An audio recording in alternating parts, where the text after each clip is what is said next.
after years of war.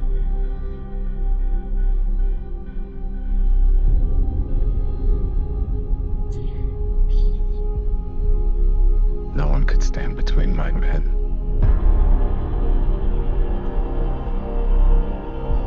and home.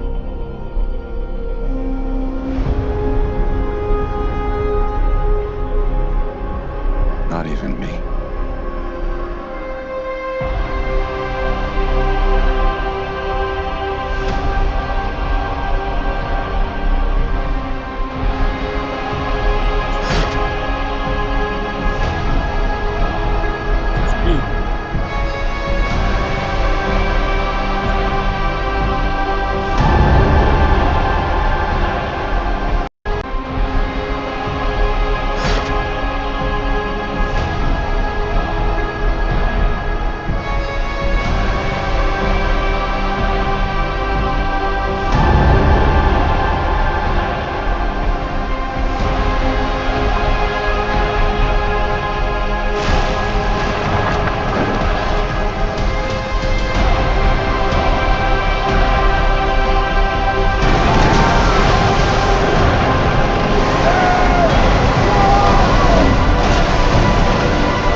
Promise me you will come back. What if I can't?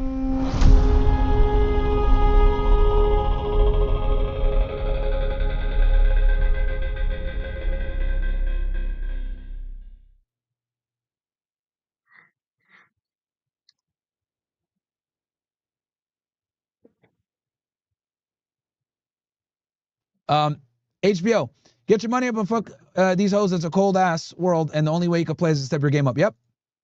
Speaking of Money Monday, have you heard about ICE agent that shot the woman getting $475K and go? Yeah, I did see that. They're trying to take it down. They're trying to take that GoFundMe down, claiming that he conducted an act of violence and he shouldn't be able to fundraise. Extra Rice, which documentary do you recommend that shows the true narrative of World War III on top page? Greatest Story Never Told is one of them. Top B says, the guy you showed a clip of clearly doesn't understand that some men are mentally sound on how women are and think and doesn't see that same men act accordingly. Bro, that sentence makes no sense. I think I get what you're trying to say, but that was very poorly worded. Guys, please reread your super chats to yourself before you send it in. Don't make yourself look like a retard. That girl, Sonia, 34 years old, has other videos on you. She has one of Andrew Wilson claiming that he is red pill. She has one of Andrew Tate losing boxing fight claiming he's alpha male. Yeah, dude, she's a whore. She's a thought. She knows that we're above target. I think she's like in her 30s as well. And the reality is she's pissed off. She has a Ukraine flag in her bio. Like, you already know what time it is. Johnny Snowman, watching you in the sauna came from being fat to being ripped. Austin's watching you, soldier for 2 years, more to come. Good stuff to you, man. Welcome to the OSS. Sandman says, Money Monday on FNF. Yes. Myron, are you into fish tanks? No. Still boosted. Did you see this on X, Myron, going viral? Dude knocks out 5 ICE protesters. I did see that. Myron saw 2 women debating and his brain started getting hot. Yeah, bro. What's up, Myron? Will you do any live events at NYC once it gets a little bit warmer? Maybe. Them boys got me banned on X for 7 days, all for posting the custody records.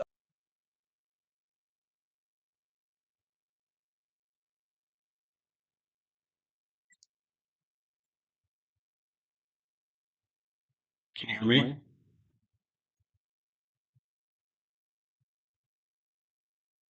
Hey, can you hear me? Testing, testing. Testing, testing. Testing, testing. Testing, testing.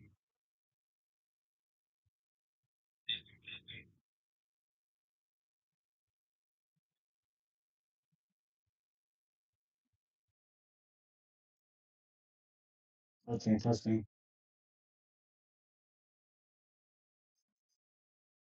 It's even worse.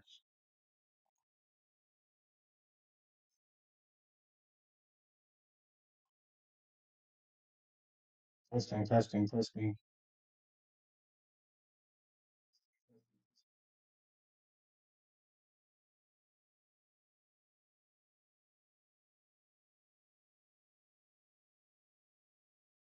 Mm. I need a mic.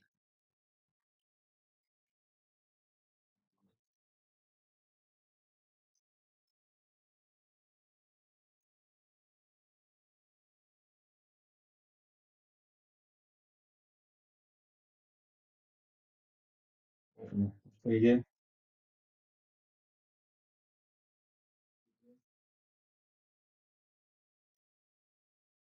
Of the Rug Muncher shot by ICE. Pablito, the Forensic File show was good yesterday. Very fun. Appreciate you. Top page book is up. Yep, got that one. I'm just chilling right now, though. I'm not freestyling. I'm just gonna be watching YouTube and stuff. I think we're caught up. Let's see here. And also, guys, like I said before, if you guys are watching the show on YouTube and you guys want to get involved in the stream, we got almost 3,000 plus you guys in here. Okay. You can just oh shit, DPG with the big 500. Shout out to my DPG guy. To my guy DPG. He says, oh slash brother, we here, boots on necks. Absolutely boots on necks. Absolutely boots on necks all fucking year long. Okay. We are going to be destroying the fucking opposition. Okay. So, absolutely. Martin Tates remind me, any chance of bringing on FNF? Yeah, I mean, we'll try to make it happen, man. I'll see what happens. I think Fresh is trying to make that happen. So, we'll see. But yeah, DPG, thank you. I'm going to give you a double down marker for that one. Appreciate you very much, man. Lorming says, Martin, the Tates are in Miami. Okay, yeah. Fresh is trying to coordinate that one. Choppy Volcano. Remember when Ethan interviewed another 304 trying to claim allegations? Yep, and it was a lie. J Miles, I like Pearl. It's just that she fell flat against Anna Kasparian. We need our ultimate warrior out there, you. Yeah, well, that again, I told Word War Debate that like my specialties are like feminism, Zionism, you know, debating Wakanda niggas, if you know what I'm saying. Right? And they unfortunately didn't. I guess they had booked everybody else before me, and we couldn't make it happen. But yeah, dude. Yeah.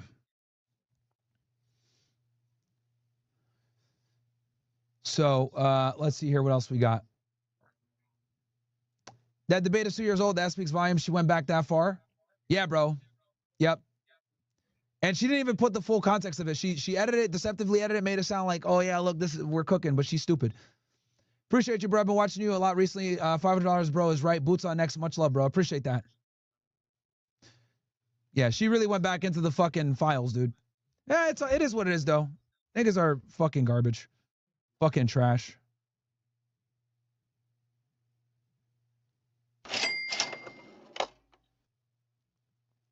Shout out to Robin Kobe 24. All right, let's get into some news. Let's get into Jerome Powell response to criminal investigation into him and the Fed. This also was some big news that we didn't get a chance to talk about. So let's definitely cover this, my friends. The department has opened a criminal investigation into the Federal Reserve and its chairman, Jerome Powell. It's over the Fed's $2.5 billion renovation of its Washington, D.C. HQ. A Justice Department spokesperson wouldn't comment specifically on the investigation, but they told CNN. Hey guys, do me a favor, smash that like button. Okay, we are currently sitting at 883 likes. We should be at 2,000 easy. The Attorney General wants to, quote, prioritize investigating any abuse. Also, OSS guys, I'm about to give you guys a poll here in a little bit if we're going to cut or not. Of taxpayer dollars. Powell testified before Congress in June, saying the renovation involved various agencies and that the costs had changed over time. He says this investigation is just the latest pressure tactic in an ongoing struggle with the White House. On Friday, the Department of Justice served the Federal Reserve with grand jury subpoenas, threatening a criminal indictment related to my testimony before the Senate Banking Committee last June. That testimony concerned, in part, a multi-year project to renovate historic Federal Reserve office buildings.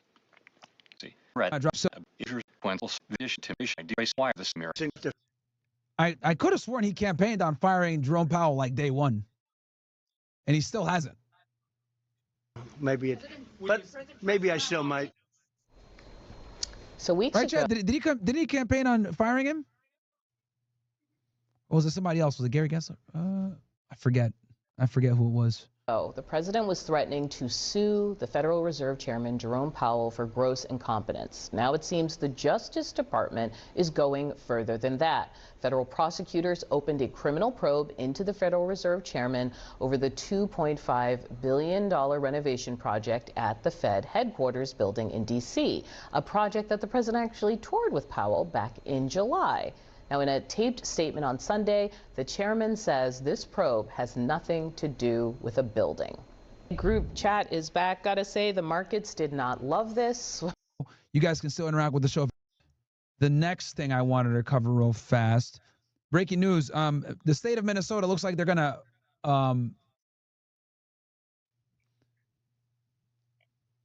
okay, actually, you know what? Let's click this with Iran as well. Let's see what we got here with Iran. We do know Madeline Rivera. She is live now with the latest out of D.C. Maddie.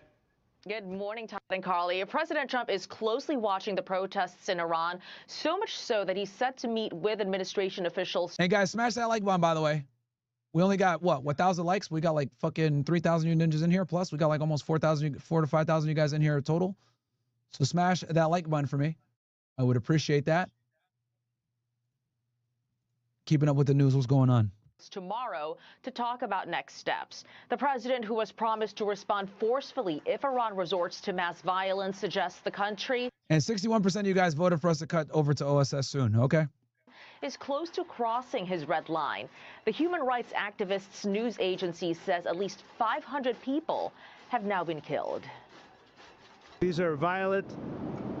If you call them leaders, I don't know if they're leaders or just they rule through violence. But we're looking at it very seriously. The military is looking at it. And we saw some of this yesterday.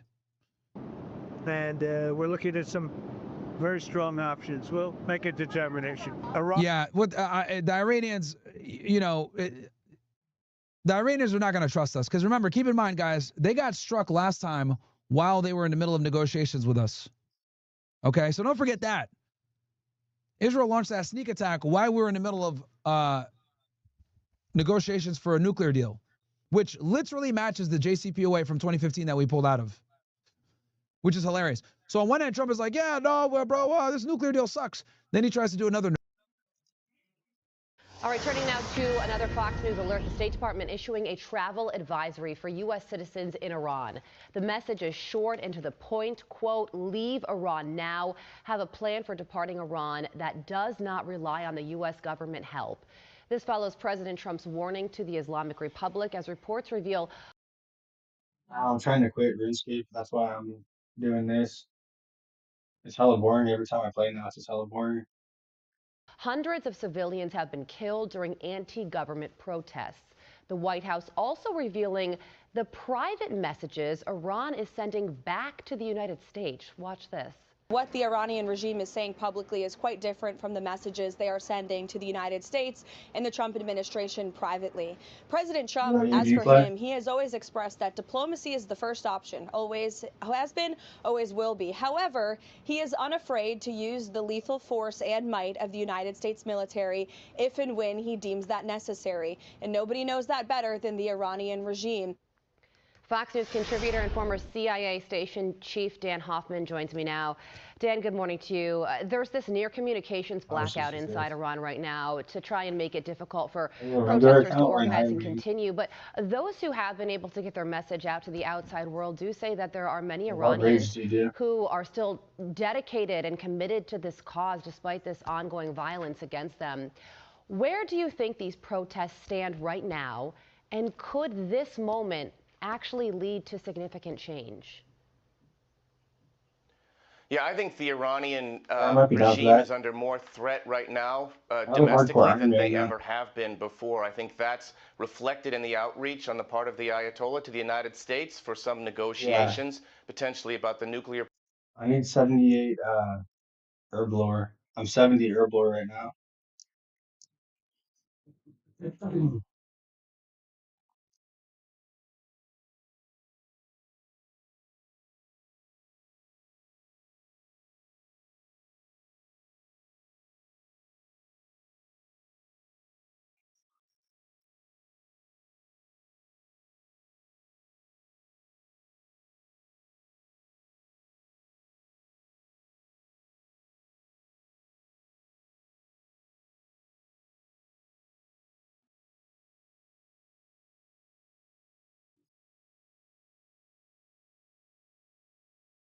News maxing.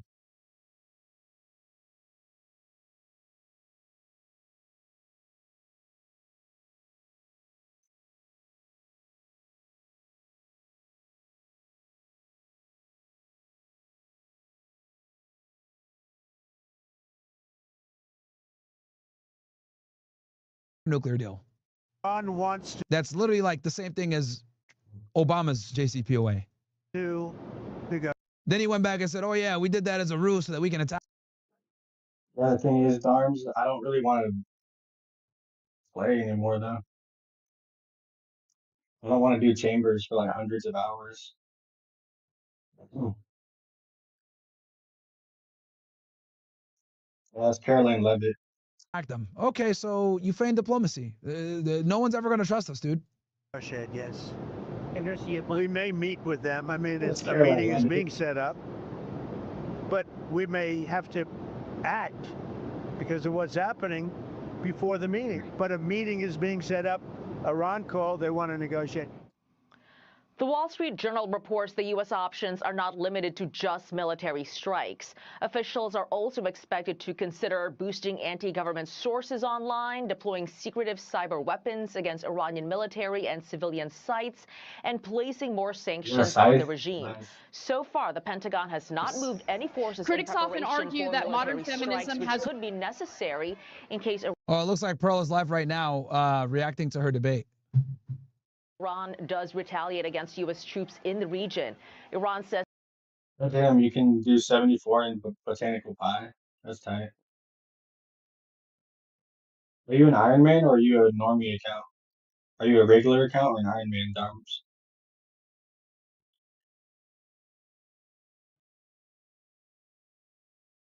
Oh, that's tight. I have a main. This is my main. Skimmy Pecan.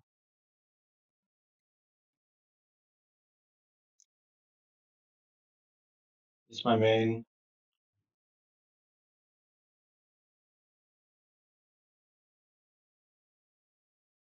This is my hardcore. I'm trying to quit though, dude. I just want to be a regular streamer, and then I just want to like freestyle more and stuff. And when I play RuneScape, like I can't rap as much. I'm trying to make music and rap and like just do normal streams like this. So whenever I play RuneScape, it like takes away from all that shit. U.S. military bases, ships, and other assets will be considered potential targets. But Al Jazeera reports this morning, per Iran's foreign minister, internet could be restored soon as the country tries to project control over the situation. Connectivity would reportedly be restored to embassies and government ministries. Carly and Todd. All right, Madeline Rivera, live for us in Washington. Maddie, thank you. Let's bring in former Deputy National Security Advisor and Heritage Foundation Vice President Victoria Coates. Victoria, good morning. It's great to see you. Let's start with this latest information that Maddie just mentioned about what Iran's foreign minister is saying today, that protests in the country are actually, quote, under control, and they are now working to restore internet access across Iran. Are you buying that? Well, good morning, Carly. Good to be with you. No, not at all. I mean, this is the third week of protests. This is the most sustained protests we've seen in Iran since 1979. This is in no way under control. But the problem that the mullahs have is every day they have the internet shut down, costs them billions of dollars. That essentially shuts down their economy. So eventually they have to start turning it back on, or else they're simply going to run out of money. So this is more on. The other thing you guys also got to understand is that they know that Mossad is on the ground and collecting information. So that's another reason as well why they've been so restrictive with, you know, people being on Telegram, people on the internet, whatever, not justifying what they're doing. But keep in mind that this is exactly how they got hit last time with their sneak attack. On them than it is by not being vigilant. Some kind of acknowledgement that they're in Franchise is on control of the Rumble, country. right? I think what we need is more sustained pressure. President Trump has done more for these protesters than any American president in history already, and he's prepared to do more. So when you say sustained Bruh, I don't want to intervene with this shit, man. pressure, that begs the question, what does come next? Here's the president on that. Listen. if they do that, we'll consider things targets they wouldn't. Check out this.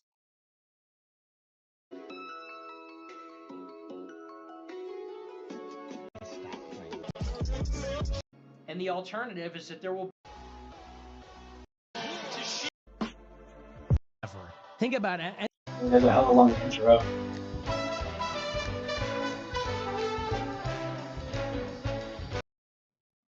Here's a 30-minute intro.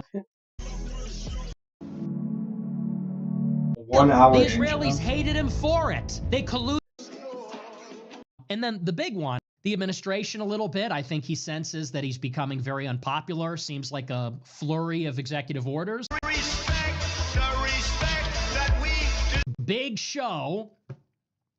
It's been a minute. It's been a couple of weeks. This might be the longest break I've taken from the show.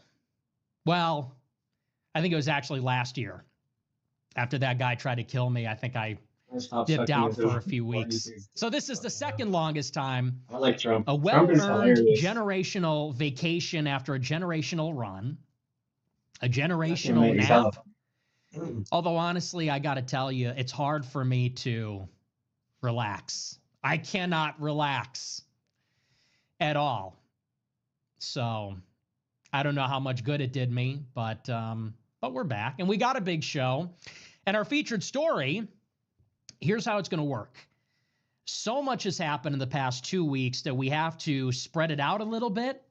So we're going to get to everything this week. We're going to get to Iran. We're going to get to the ICE protests and killing, the Somali fraud. We're going to get to Greenland. We're going to get to, it looks like Trump is rebooting the administration a little bit. I think he senses that he's becoming very unpopular. Seems like a flurry of executive orders.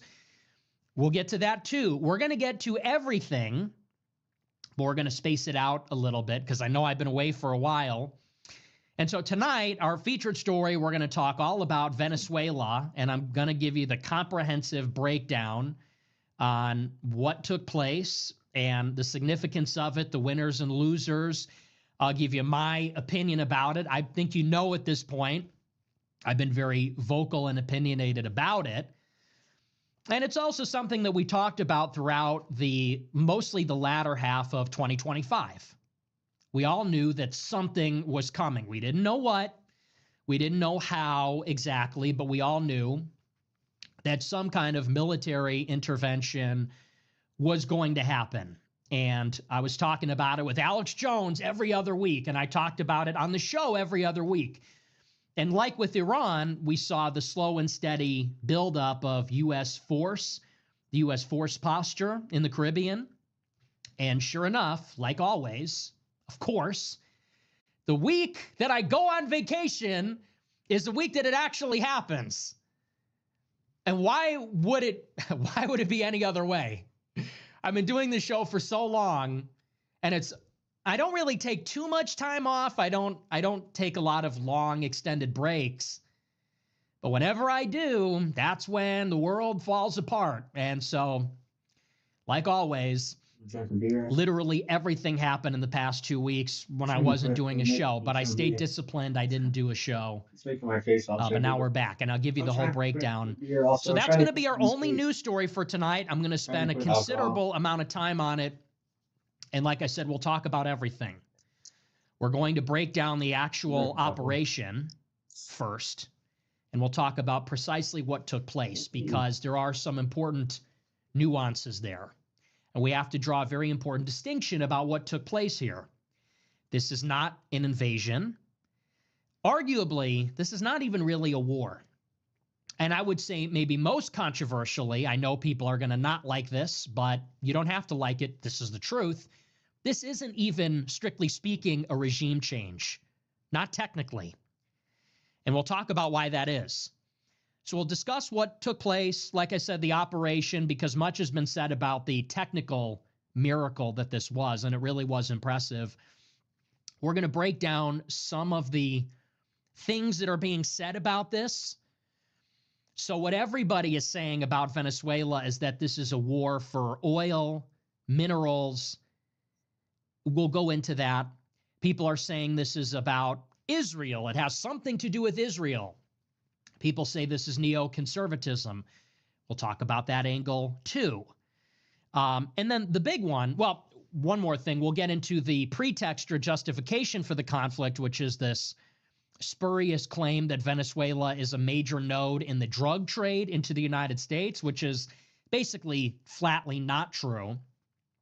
And then we'll get to the ultimate argument, which is this is a geopolitical flashpoint in a much wider global conflict, specifically with China.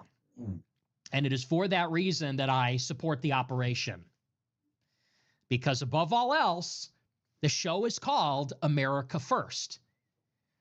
And so our moral world that we live in, our ideological priors, our doctrine, when it comes to foreign policy and the behavior and actions of our government, is that the survival and prosperity of the American people come before everything for our government. That's the intellectual core. That is the moral foundation.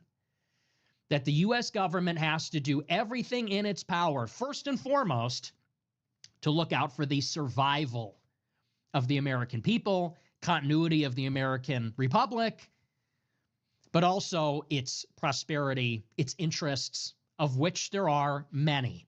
And they are concrete, and sometimes they involve kinetic action.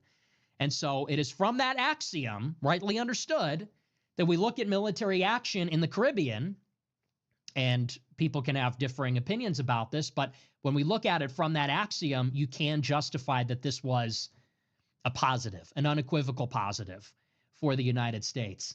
And I'll make the case to you why that is. So it's going to be a good show. So excited to be back. Much to talk about. Before we get into it, I want to remind you to smash the follow button on Rumble, smash the like button, leave a comment. Let me know what you think about the show. Agree, disagree. Tell me what you think.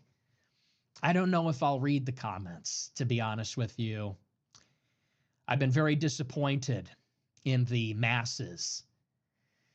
And I talked a little bit about this on Telegram, but it seems that, you know, we're sort of in a bubble of anti-Semitism. We're in an anti-Semitism bubble. It is an out-of-control bull market driven by animal spirits. And I think we're at the high water mark. It's ready to pop. And you can see this everywhere because it used to be the case for many years that to be in the America First position, it was totally untouchable, totally radioactive. Nobody even agreed with it. No one even understood it. No one knew the relevant information, the relevant facts. And in a span of a couple of years, that is completely inverted. And now if you're not anti-Semitic, Israel critical, whatever you want to call it, that is actually the deeply unpopular position. And so what has happened is that the ranks have been filled with tons of people that literally just got red-pilled in the past year or two. And they don't really have a sound understanding of politics in general, of the issues.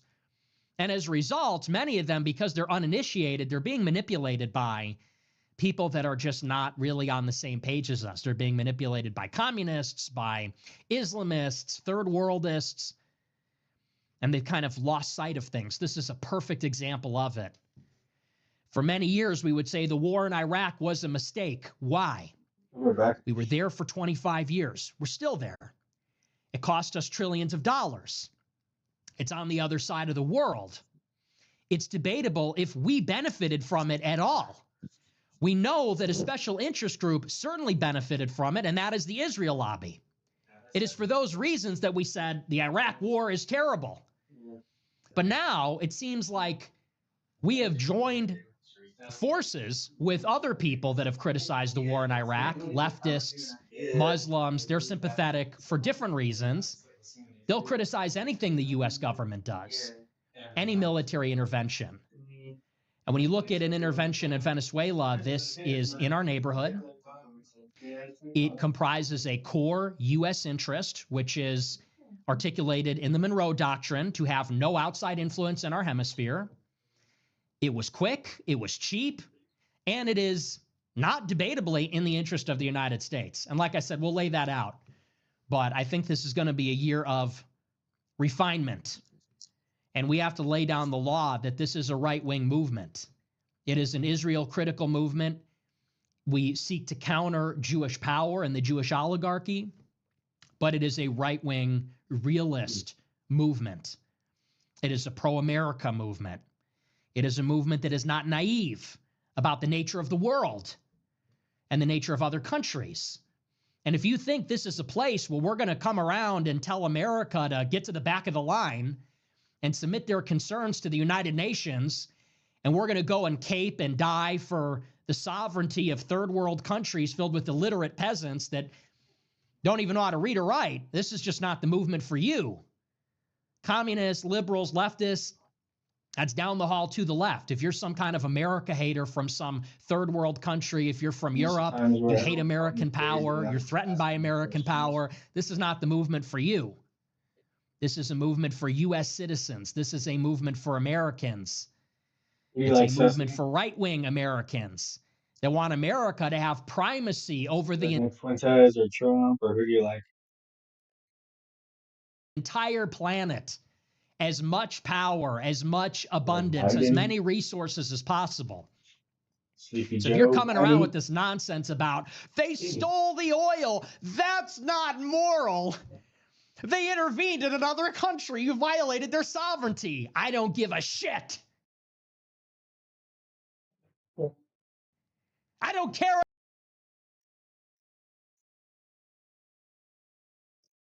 I really just started to get into all this shit like a year ago.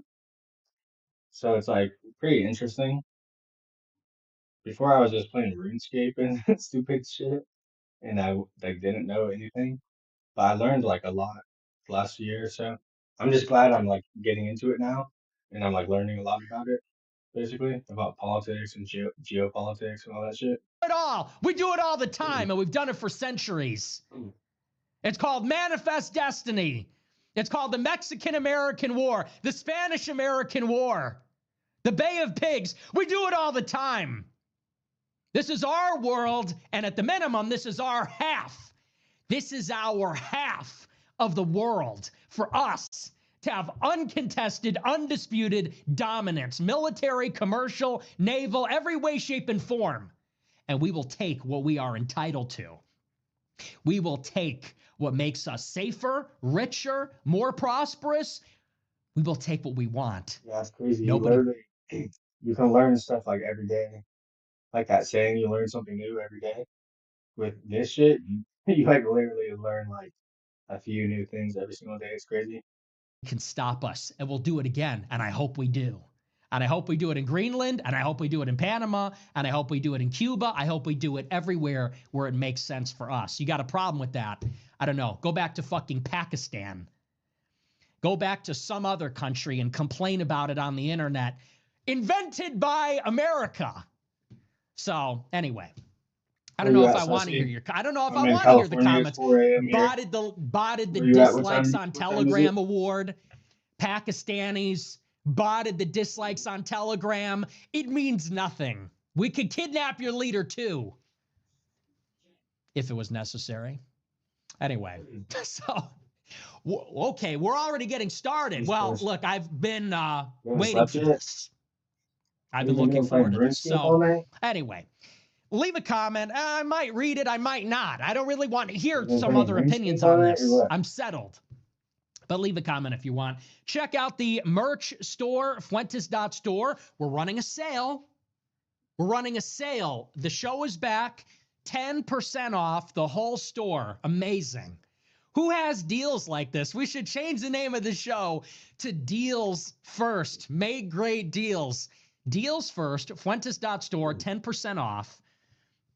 We have the hat. We have all the t-shirts. I don't want to hold them up because I don't feel like it. We have the new Groyper Intelligence Agency hats. We have it all. We have great products. And it's going to be 2026 is going to be a year of deals and great products. So check it out. Subscribe to the website at America First. I'm sorry, did I mess up the links? It's Fuentes.store for the merch. AmericaFirst.plus for the subscriptions.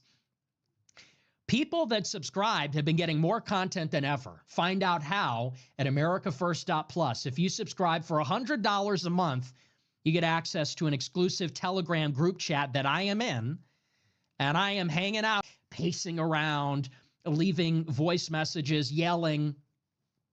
So if you want the bonus content, AmericaFirst.plus, $100 a month. Iran seems to be boiling over in the past couple of days. And I'll give you a brief update on that.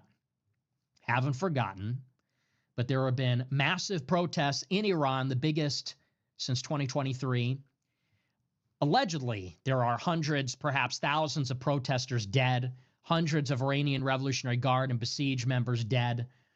The United States is seriously talking about military intervention or some other kind of intervention, cyber, psychological. The Trump administration is convening a meeting on this tomorrow. They're telling all U.S. citizens in Iran to shelter in place. Major military assets have been moved into the region.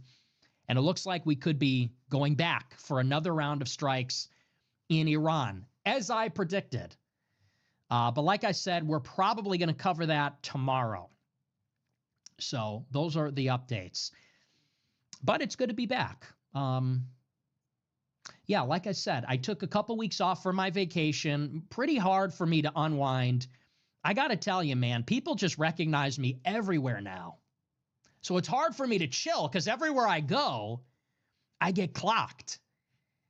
And people are coming up to me and people are paying for my food, which I really appreciate. I'm in like a restaurant by myself eating tacos, and the waiter comes and says, "Those gentlemen over there paid for your dinner." I'm like, "Thank you so much." So it's hard for me to relax, though, because I feel like I'm being watched all the time. And I'm so spun up about everything in the country. So, like I said, I don't know how restful the vacation was, but this is the year of the lock-in. And I said this a couple weeks ago.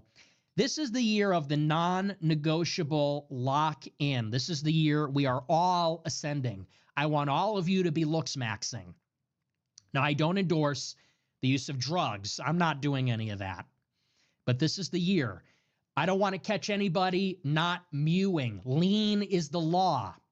This is the year that we are all ascending. Okay, we're doing what we need to do to increase our looks, our money, our power.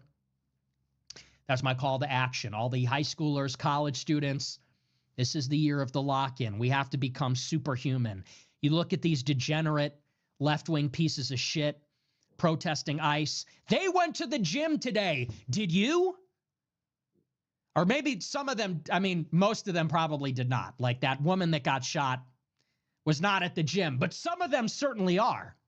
Okay, they're doing tactical training. They're going to the gym. They're doing what is required of them. Did you? One of these left-wing shitheads went to the gym. There's got to be one of them somewhere out there. Did you? That's the question. So I'm going to need everybody. I'm going to need every white-ass nigga going hard as fuck. Every groiper, every right-wing death squad member, every soldier. We got to really get serious. Look your best. Get physically fit. Hit the books. Get your money up, player. Don't ask me how. You figure it out, okay? Use your networks. This is the year we're all ascending. We have to take things into our own hands. So with that, that's my little 2026 inspirational message. I grew this beard out because I'm punished now. I grew this beard out because this is supposed to show you, like, this is where we are now. It's a whole different world. This beard is supposed to show you how seriously I take this. But anyway, we're going to get into the show. We're going to talk all about Venezuela. So for starters, let's talk about, here we go. This is the comprehensive geopolitical breakdown on Venezuela. Send it to your friends, whoever. This is everything you need to know. I've done a ton of research on this. I've talked about it for months, and now the time has finally arrived. So first, let's actually talk about this operation and what happened. 2 weeks ago, after a major U.S. military buildup in the Caribbean, on the coast of Venezuela, Testing. 1, 2, 3. the United States launched a major airstrike involving over 150 aircraft Testing, testing. 1, 2, 3. 1, 2, 3. On the ground in Venezuela. Then, helicopters moved in. U.S. soldiers rappelled down into the fortified compound of the Venezuelan president, Nicolas Maduro. They encountered heavy resistance from Maduro's personal security forces, many of them Cuban intelligence. Over 80 of them were killed in the raid. They captured Nicolas 1, 2, 3. Maduro and 1, his 2, 3. wife, transported them to New York City. Guantanamo Bay, I think, was a stop also. And they've charged Maduro with a number of things, drug trafficking, weapons trafficking, and they're currently holding him in New York City. So far, here we are 2 weeks later, it doesn't look like there are going to be any other military strikes. The president said that initially there was a second wave of airstrikes planned.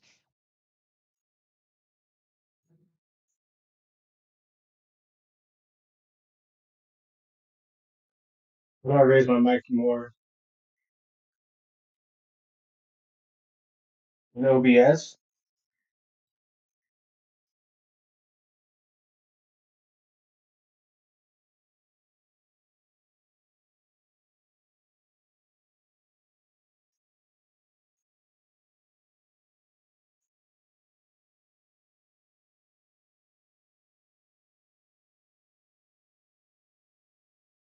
Yeah.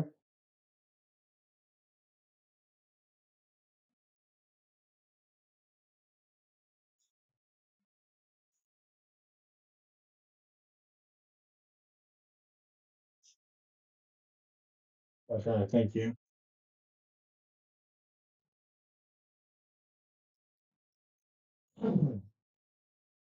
Now what?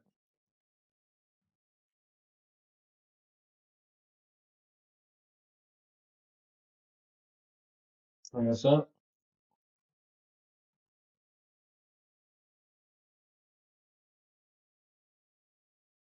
Audio input.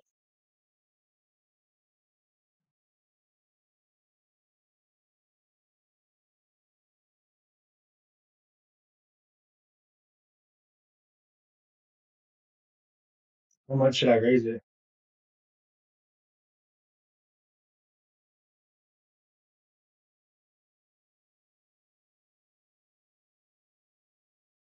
Point 1 or point 2 or what? 1.5. I'll try 1.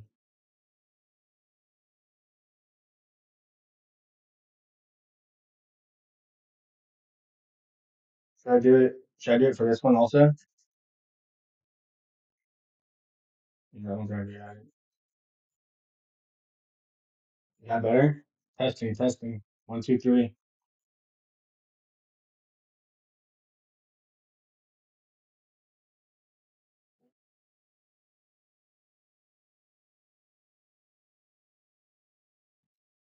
Testing, testing. 1, 2, 3. Testing, testing. 1, 2, 3. I'm using this as my mic.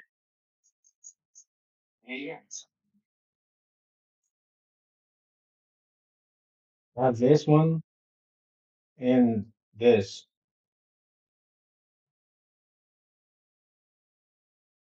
Which one should I delete? Mic aux or audio input capture?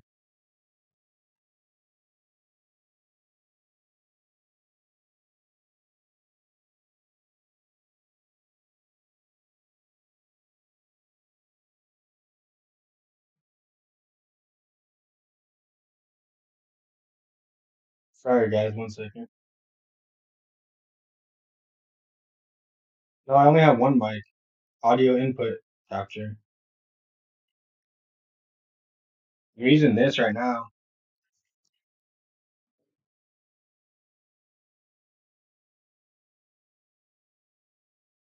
Oh, no, I'm not. Now I am. Testing, testing. 1, 2, 3. 1, 2, 3. This one, video capture. This one, video capture.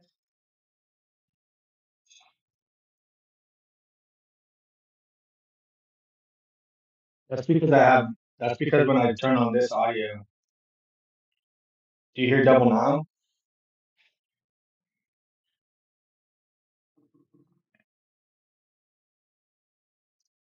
I think that's only because when I unmute this, my kick stream, I think that's when you're hearing double.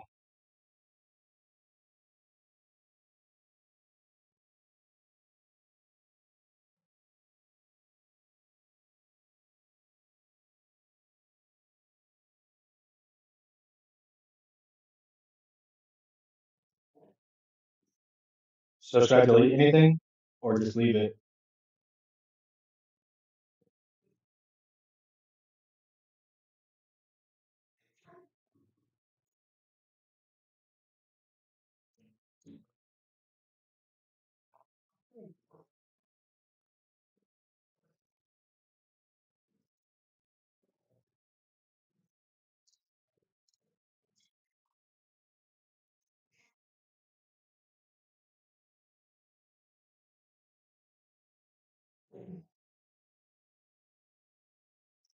Yeah.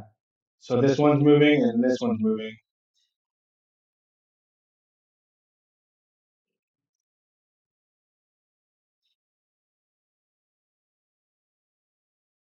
Testing. 1, 2, 3. Yeah, which one should I remove?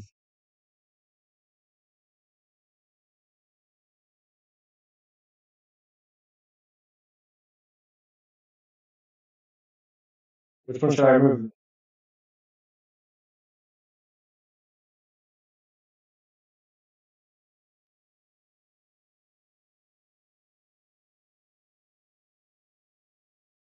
I don't think I should fuck with it.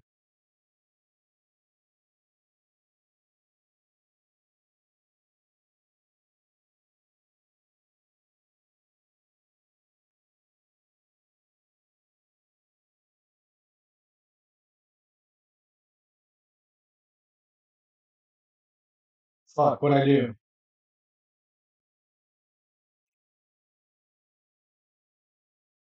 What'd I do with my camera?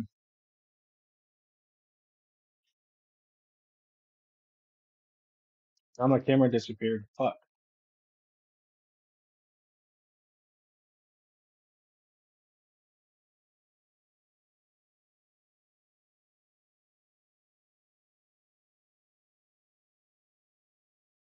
How do I fix my camera?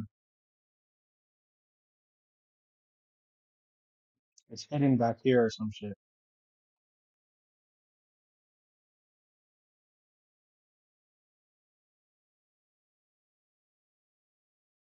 Oh, thank you. Oh, okay.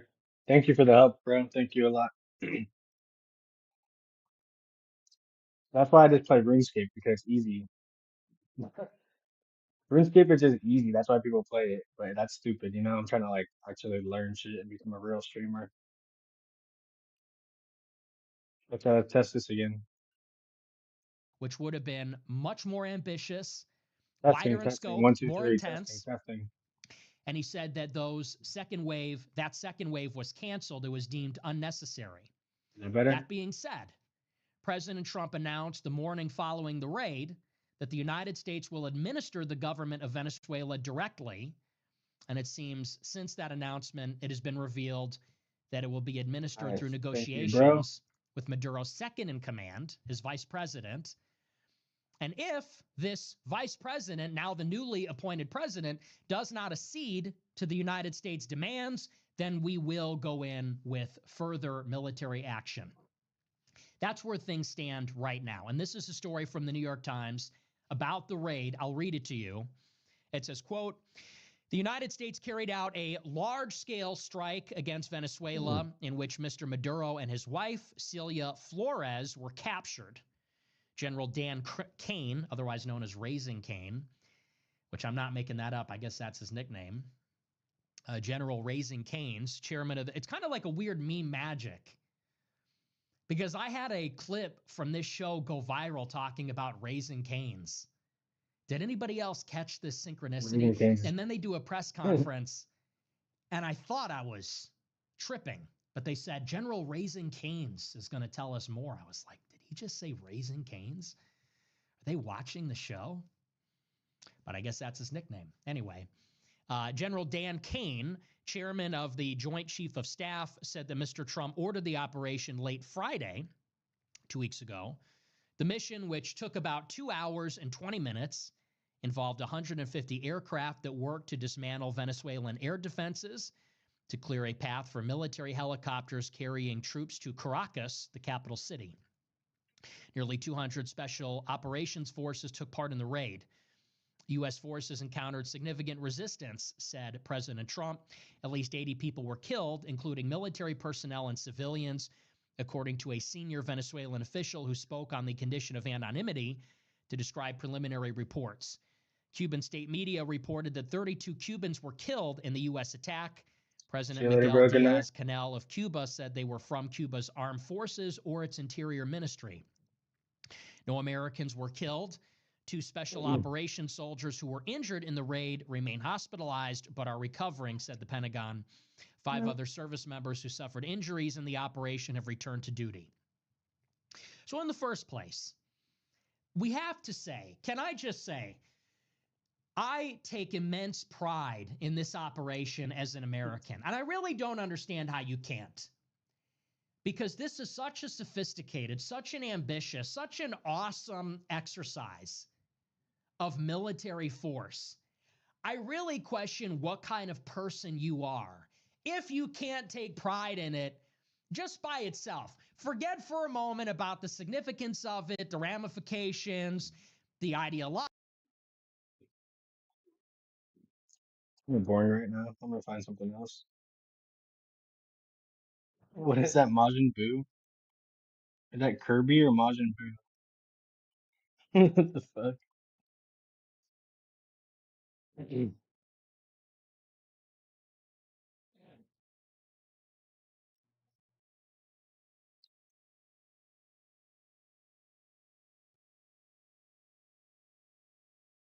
An ancient call urges it closer. When they finally touch, thunder answers. The Pikachu becomes Raichu, ready to unleash the storm upon any who threaten its peace. An ancient call urges it closer. When they finally touch, thunder answers. The Pikachu becomes Raichu, ready to unleash the storm upon any who threaten its peace. And in moments of greatest peril, when his thunder can't defeat the thread, it summons a secret technique, Vote Tackle. Hurling itself forward, cloaked in blinding lightning, Raichu becomes both shield and spear. The force is devastating, yet the strain upon its own body is immense. A reminder that even the strongest guardians bear the weight of sacrifice to protect the harmony of their world. An ancient call urges it closer. When they finally touch, thunder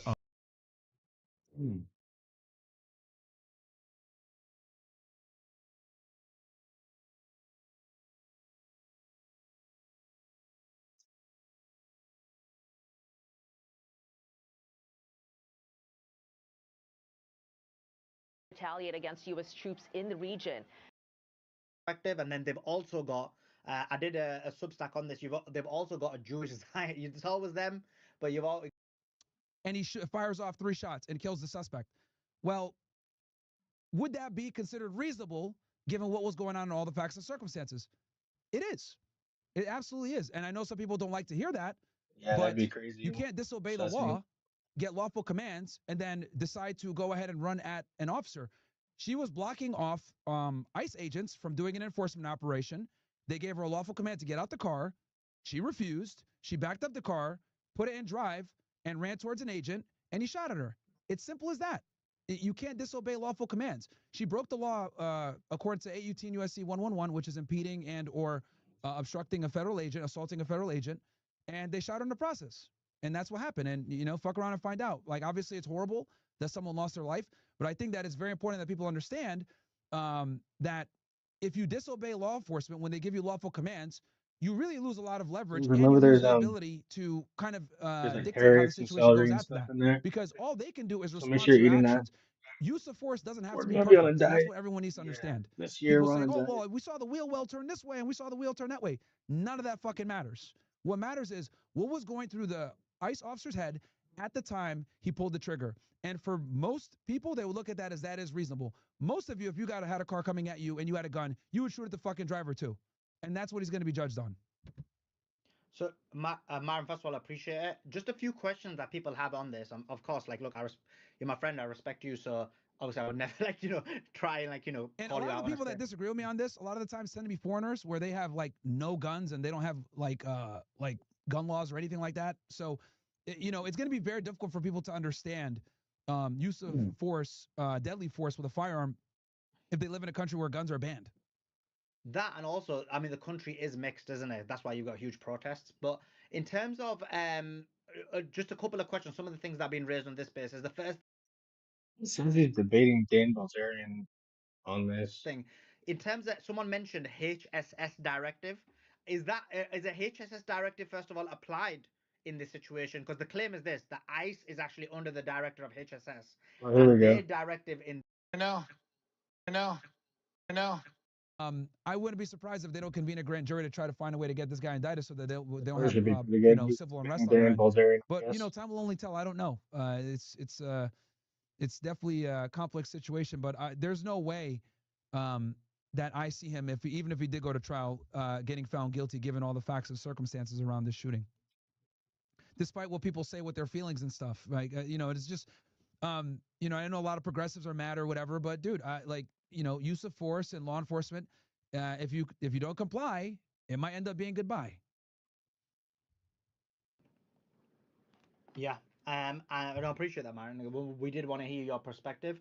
I know there's a lot of people who disagree. Actually, we've got Dan coming up. I think he disagrees, but we appreciate Dan as well. He's been great in terms of his pushback against a lot of design and drama and this kind of separation between left and right. So we appreciate both of you guys. But Dan's come up. Dan, appreciate you coming on. How are you?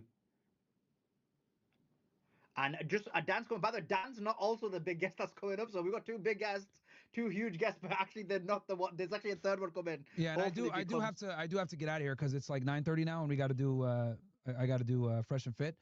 Appreciate it. But no, man, no worries. Can you hear me now? Yeah, we can hear you, Dan. Appreciate you coming on. But thanks for coming on for Myron. Appreciate you. Yeah, no worries. Wait, Myron, where the fuck are you going? I got to do Fresh and Fit, bro. Motherfucker, I just came on to talk to you. Now you're leaving? All right, what do you got to say? Go ahead. I mean, I just want to discuss this thing. So basically, I mean, dude, look at it. I watched the videos, a lot of them. I feel like drawing your gun and firing multiple rounds eliminates some of your ability to get out of the situation and to get to safety. And I also think shooting a woman that's got her foot on the gas pedal of a car also, endangers other people. So my point is, by shooting the girl, I don't think that you alleviate any of the threat to you, and I think that you endanger other people potentially as well. So that was, my quick view of the situation. Yeah, well, you two things can happen at the same time. He can try to get out the way while simultaneously shooting, right? Like that you can. I mean, you can, but like to draw your gun and fire accurately. I mean, that does take, at least a half a second, right? And I think that you could take time. He can try to get out the way while simultaneousat shooting, right? Like that you can. I mean, you can, but like to draw your gun and fire accurately. I mean, that does take. At least a half a second, right? And I think that you could, I mean, the car wasn't even barely moving, right? If the car's coming at him at 30 miles an hour, I get it, draw, shoot, whatever. But when the car is basically at a standstill, I mean, she puts it in reverse, then puts it in forward, turns the wheel, she's going, but like the car's not really moving. I mean, if I'm standing by a car, the wheel, but when the car moving, right? If the car's coming at him at 30 miles an hour, I get it, draw, shoot, whatever. But when the car is basically at a standstill, I mean, she puts it in reverse, then puts it in. You can, but like to draw your gun and fire accurately, I mean, that does take, at least a half a second, right? And I think that you could, I mean, the car wasn't even barely moving, right? If the car's coming at him at 30 miles an hour, I get it, draw, shoot, whatever. But when the car is basically at a standstill, I mean, she puts it in reverse, then puts it in forward, turns the wheel, she's going, but like the car's not really moving. I mean, if I'm standing Only a by a little bit. car and I'm even live if they hit streaming the here. accelerator, I mean, it kind of like bumps me off, but it's very different than getting hit I'm not at the one who was 20 picking. miles. The car stands half a fire accurately. I mean, You can you can potentially as well. Leave people. So my point is, by shooting the girl, I don't think that you alleviate any of the threat to you, and I think that you endanger other people potentially as well. So that was, you know, my quick view of the situation. Yeah, well, you two things can happen at the same time. He can try to get out the way while simultaneously shooting, right? Like that you can I mean, you can, but like to draw your gun and fire accurately, I mean, that does take, you know, at least a half a second, right? And I think that you could. I mean, the car wasn't even barely moving, right? If the car's coming at him at 30 miles an hour, I get it, draw, shoot, whatever. But when the car is basically at a standstill, I mean, she puts it in reverse, then puts it in forward, turns the wheel, she's going, but like. The car's not really moving. I mean, if I'm standing by a car, and even if they hit the accelerator, I mean, it kind of like bumps me off, but it's very different than getting hit at 20 miles an hour or something like that. So my feeling is just you can just jump out of the way. Like also not be in front of the car when you see, you know, the car is rolling backwards. You can back up or get out the way while simultaneously defending yourself. Like if someone comes at you with a knife, right? Someone comes at you with a knife, like you can back up as you're shooting them, right? Like you don't have to just run away. And I think another important thing as well that people need to understand when it comes to law enforcement is they don't have a duty to retreat. Like I've seen a lot of people say this thing about just get out the way and all this other stuff. Like law enforcement has absolutely zero obligation to retreat. Like for a civilian, like if a civilian was in this situation, it might be a bit different because Minnesota does have a duty to retreat law. So does New Jersey and a couple other states in America.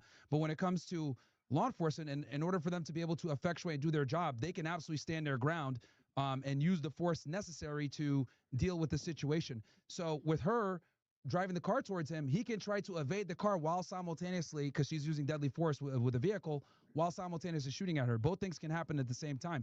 And again, you know, and it's very important that people know, right, when it comes to law enforcement, 2020 hindsight is not going to be utilized against him, right? There's people talking about she had the car turned all the way to the right, the steering wheel. It wasn't. Listen, I get it. I get it. Split second decision. I'm not saying it was murder, whatever. I feel he just went into the interaction angry and he wanted to shoot somebody. I feel like, I was a reserve cop for 4 years. I've been around. Like some of those guys just want to shoot people, like this guy been hit. Like I day and age, bro, like a lot of cops are not trying. Like, dude, there's a lot of civil liability. Open yourself up to criminal investigations. Like, the worst thing you can do is get involved in a shooting, man. Like, nobody. I understand. I get it. But I'm just saying, if I'm a cop and I assess a situation, I see there's a fucking soccer mom in there with a dog, and fucking fuzzy animals in the passenger seat. I don't know. To me, I'm not prepared to draw my gun and shoot at her. You know what I mean? Like, I don't know. To me, it didn't seem like she was trying to kill him. It didn't seem like it was, a serious threat. I mean, I get it. Yeah, she tried to drive away. But if that was a traffic stop, I feel like it's very common for people to flee traffic stops and they don't just shoot them in the head. I mean, listen, I get that it's a split-second decision. I'm not saying it was like murder or whatever. I just don't feel like he, was going to make the situation any better by shooting her. Right? Like now you have a car that's driving down the fucking road and, it hit a parked car, but it easily could have hit a person. It could have hit flown off into the intersection, killed somebody else. Also, he's firing 3 rounds. There's crowds. There's people around. Like he could potentially hit, other people in the crowd, hit the dog, hit a fellow officer. I mean, shit happens. Bullets ricochet. I'm just saying, like, I don't know. To me, I'm not just like knee-jerk reaction. The girl's leaving, I shoot her in the head 3 times. I don't know. Yeah, I mean, again, this is precisely why, like, you're kind of speaking from a hindsight perspective of like all these other things that could have happened, right? So, but he's taking all that into account when he's in the situation, right? Like anytime you're, a law enforcement officer, you understand the situation. Like you don't fire your gun into a crowd of people. So if you're surrounded by a bunch of people, you should be less likely to, draw your firearm. That's an easy shot to do, man. If she was a few feet away from him, she's right in front of him. Like that's not going to be that hard of a shoot. Like anybody that understands. No, but there's people and officers behind the car. I'm just saying, of course, but these are rounds that typically aren't going to go through the individual. They use hollow points that stay in the body for that purpose. But like, they use the federal ammunition. But the point I'm trying to make is, bro, is like. Again, we're speaking from a 2020 hindsight perspective. What he's going to be judged on, was there an imminent threat? Yes, you can articulate that a car is a deadly weapon. proportionality. He used the gun versus the car, proportionate. And then, you know, reasonableness. You can make the argument that this was absolutely a reasonable response to a vehicle coming at him. When you're in the academy, they teach you someone could close the distance on you in a knife very quickly. They teach you that a car is a deadly weapon. If somebody comes at you with a car, that's going to be serious bodily injury or death. So we can Monday morning quarterback it all day, but he's not going to be judged on what we're talking about. He's going to be judged on what were the facts known to him at the time. And the facts known to him at the time were they're doing an immigration enforcement operation. They told her multiple times to get out the way. She didn't comply. They try to get her out the vehicle. He draws his weapon. She still drives towards him. Whether the steering wheel was turned all the way to the right or not, he's not going to sit there and be like, oh, well, if I move 2 degrees over to the right, I might not get hit. No, he just didn't want to take any chances, and he shot at her while simultaneously moving out of the way to remove the threat. That's what they're trained for. And well, I mean, he fired 2 rounds from the side. But that's irrelevant. With the fact pattern that I just presented, most people are going to say that that's reasonable. And then you said, hey, he shot from the side. What they're taught to do is to shoot to stop the threat. If that means 1 shot or 10 shots, that's irrelevant. Stop the threat. But what I'm saying is the threat is not a threat once the car passes him, right? Like it's no longer a threat.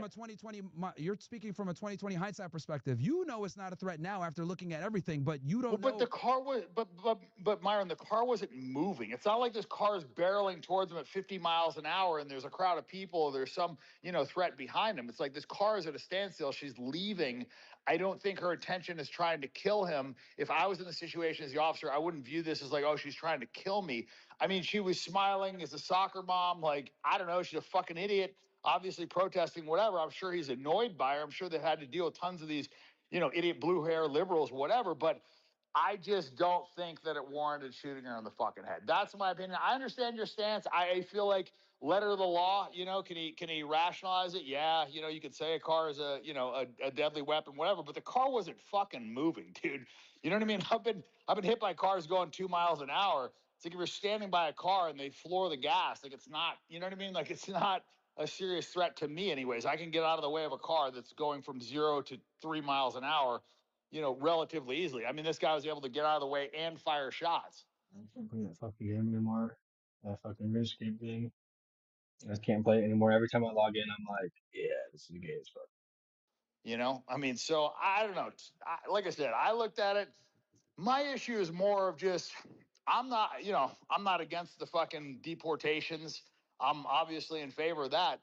But I feel like this is an example of the government, shooting citizens. And I think you have to be careful, what you allow, because it sets a precedent. And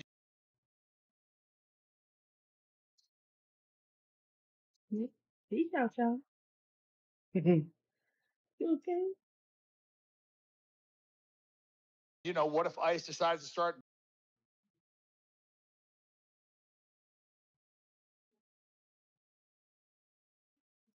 deporting anti-Semites? What if they deem, anti-Semites a threat to national security and these fucking guys show up at your doorstep? Now they kill you because they thought you were a threat. I'm just saying, like, you're setting a certain precedent. And if they actually want to get rid of these fucking illegals, I feel like they do a lot better job doing it. To me, a lot of this feels performative. We haven't seen, like, these mass deportations. I mean, they let fucking 10, 30 million illegals in? Like, we haven't even gotten rid of 1 million. It's been over a year. So I don't know. I mean, I'm obviously in favor of getting rid of all these fucking Somalians that are causing all this crime and whatever, but to me, this wasn't. Do that if you got rambunctious, annoying people like her blocking them from doing their job, and that's like precisely the issue. Is like you're not going to get the mass deportations if you got a bunch of liberals literally impeding ICE agents from doing their jobs. They're following them around. They're reporting where they're at when they're doing their raids. Like this woman was literally committing a felony by impeding these guys, and when they try to get her out the car. And she refused, and then just put the car in drive and drove towards the guy. At that point, she forfeited her right to be looked at as a victim. Like if they look, dude, arrest her. I get it. I'm not about she committed a felony, bro, and she was trying to run at them. So it's like they're gonna shoot. Like again, I know you're saying, hey, I wouldn't have shot. But that doesn't matter because what matters is did the guy act reasonable based on the facts for him? Someone might shoot, others might not shoot, but use of force isn't always perfect. What it comes down to, was the use of force reasonable? And it's absolutely going to be considered reasonable, and he's going to be cleared. Like, we can have our disagreements here all day, but the reality is, but when we look at the law and we look at how he behaved, given all the facts and circumstances known to him at the time, he's not going to go to jail for this. It was a lawful shoot, and that's all that matters.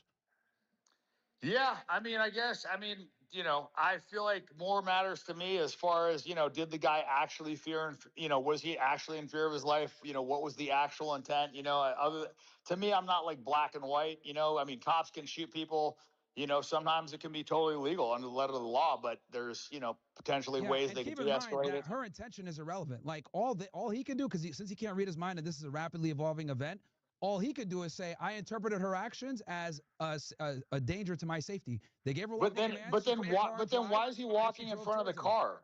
He was recording the car at the time because to get the plate and all this other stuff. The plate's in the back. They already had that. But they were also he's getting her on video as well too. So he's getting everything documented. And then that's when the guy comes over and says, hey, get out the car. And then she backs up and she drives it towards him. And you can see he gets surprised. He's trying to move to the side and he gets hit in the process and he shoots her. But again, this is a rapidly evolving event that's happening quickly. Like, he's not going to look at the steering wheel and be like, oh, she had to turn this way, this many degrees.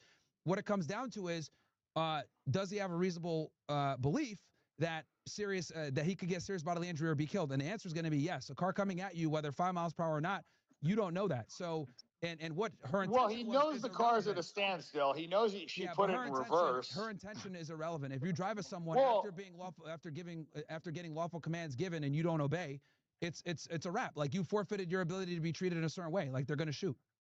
I mean, fleeing the police is not, an executable offense. Being an obnoxious liberal is not executable. You know what I mean? Like, but running your car into them as they're in front of you is. I mean, yeah, I get, like, to me, she put it in reverse, turned the tires. If she wanted to hit him, she just would have floored it and gone right at him. Like the fact that she put it in reverse. If I'm standing there, it's like, if I see a girl put the car in reverse, it's like, okay, this car's moving. She might be, I'm just getting out of the way of the car. Like, she may be fleeing. I'm not like, oh, my life is in danger, she's going to try and kill me. I'm getting out of the way of the car because I see the car, going to reverse. So now the car's, moving. Potentially she's reversing to, leave out of there, which she was. Like I said, man, listen, we can disagree on it. But to me, I think the more important piece of this is that, it's really dividing the country. And I feel like the greatest issue that we have right now is this Jewish power control, and we're not going to fucking beat that by fighting each other. And this idea that it's the fucking Muslims are the problem, or it's the left is the fucking problem, or, it's blacks or whatever. Like, people can be causing problems, but they can be not the root cause of a lot of these issues. And so to me, I feel like so much of this is a distraction of what's really going on. It's a distraction from the Epstein files. It's a distraction from our fucking, politicians that are clearly occupied and under the control of a foreign government. Like, those are my issues. It's not some fucking blue-haired idiots, protesting. It's not, some fucking idiots, that are upset about this, or people trying to say it's the Muslims. Like, I feel like we have one clear problem, and all this shit just seems to be a big fucking distraction away from that clear problem.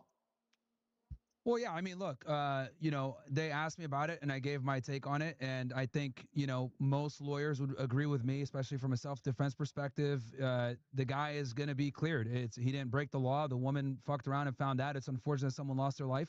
But if we're going to go off of legal precedent and the law in general and use of force and law enforcement tactics, the guy pretty much went right by the book, man, and he's going to get cleared by this. Like, we can object to it morally. We can have our grievances. We can have our issues with it. But at the end of the day, he acted in a manner that was reasonable given the facts and circumstances known to him at the time that he shot. And that's what he's going to be judged on. He's not going to be judged on, hey, you could have moved out the way, or hey, this was a woman, this is fucked up. She was only going this many miles per hour. None of that matters. Our opinions don't really matter here.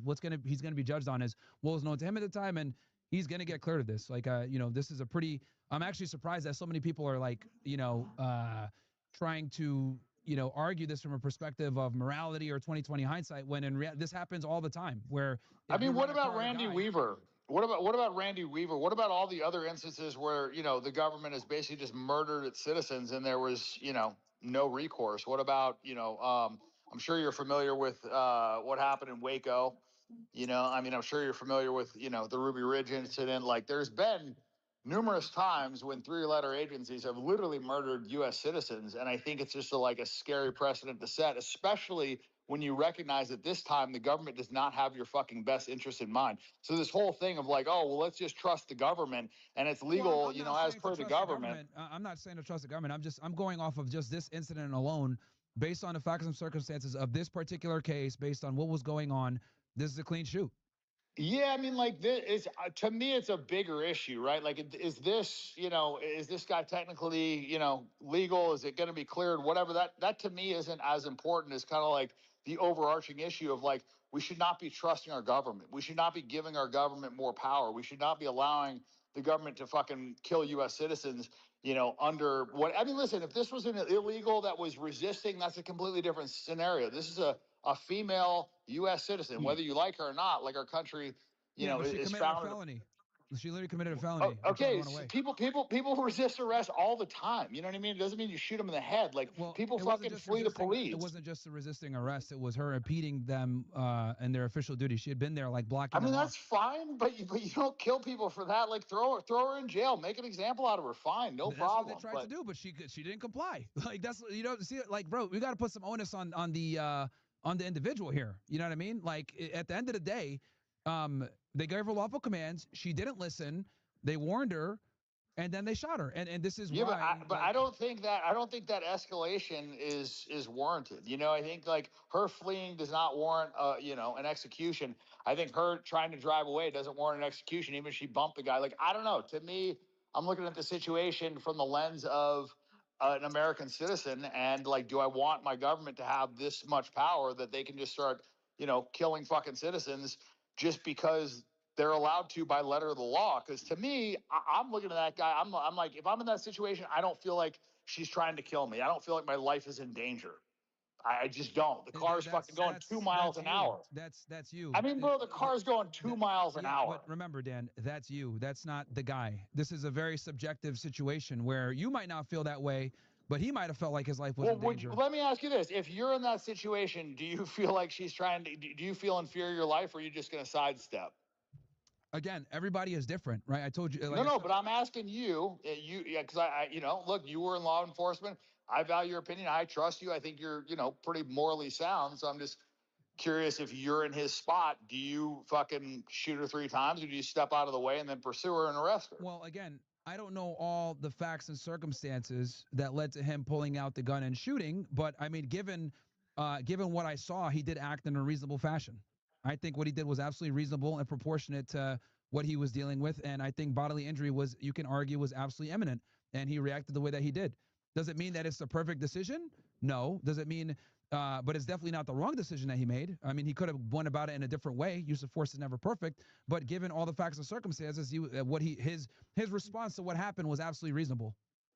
I just feel like in that situation, shooting her does not eliminate the danger to you, and it doesn't eliminate danger to other people. I actually think it escalates it on both sides. I think it takes away your ability to get out of the situation, and I think it takes away, you know, others, you know, safety if she barrels through an intersection and hits another fucking car, or those bullets can go through the glass, you know? Like, I mean, if they contact her, they still, you know, 9mm exit hollow point or not, you know, and he didn't hit her all 3 times. So, you know, one of those stray shots could have easily ricocheted off the glass and hit an officer, hit a bystander, whatever. So I just think he put himself in more danger, and I think he put people around him in more danger. And obviously the woman that he shot, you know, he put in grave danger. So to me, yeah, but that's from a 2020 perspective. You know what I mean? Well, again, but when you're in the situation, he's not going to be judged on that. I mean, listen, when I was, you know, a cop, I mean, anytime I was in a situation, I mean, I'm like considering, if you shoot, you don't shoot into a crowd, right? Like if somebody's running away,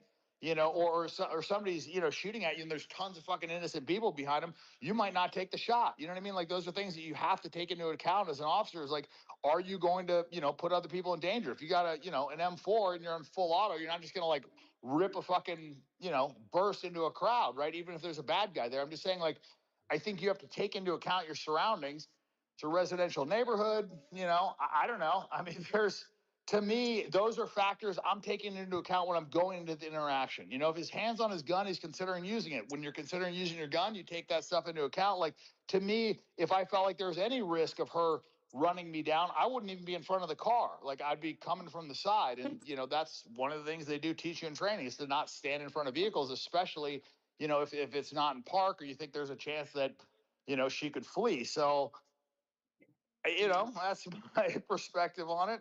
Well, yeah, like I said, he didn't expect that. You can see he's clearly surprised. He tries to get out the way. But that, again, you know, that's on her for doing that, right? All law enforcement can really do is respond to the actions of the individuals. And if they put themselves in a situation where the officer can reasonably believe that their life is in danger, then they can use deadly force. And that's what ended up happening here. And that was a really bad decision by her to do that.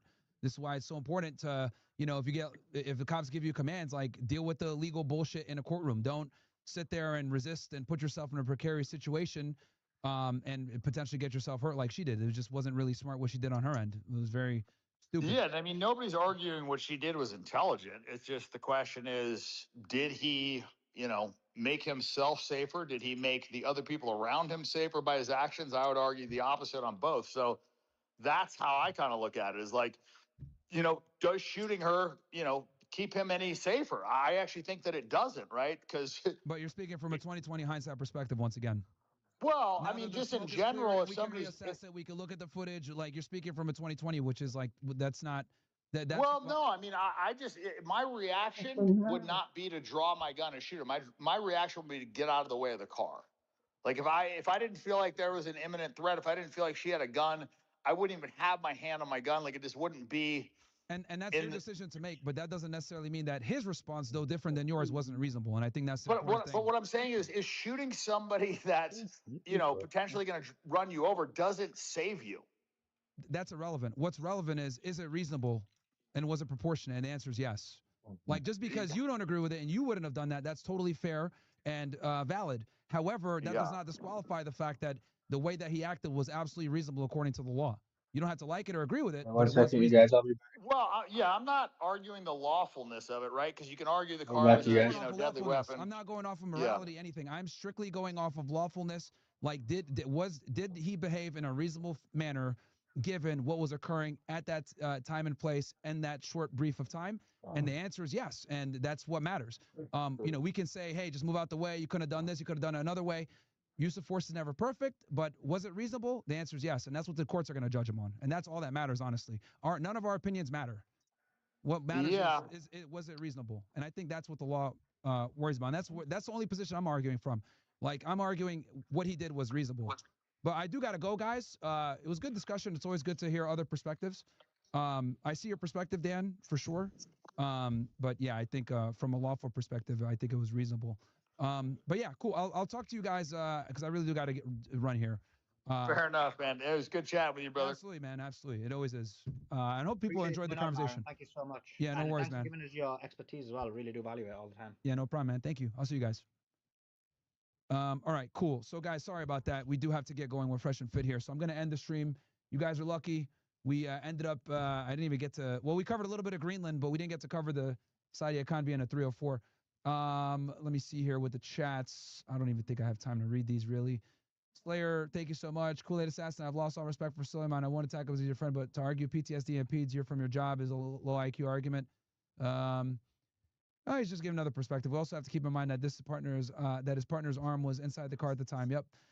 Someone in the chat said the Dan Bilzerian transition will progressive now. This nigga Dan putting on the tinfoil hat. Well, it's fine. Everyone has a different perspective. I find it funny Dan's talking all this crap, but he's the same guy that got dropped for buds, blah, blah, blah, for safety violations.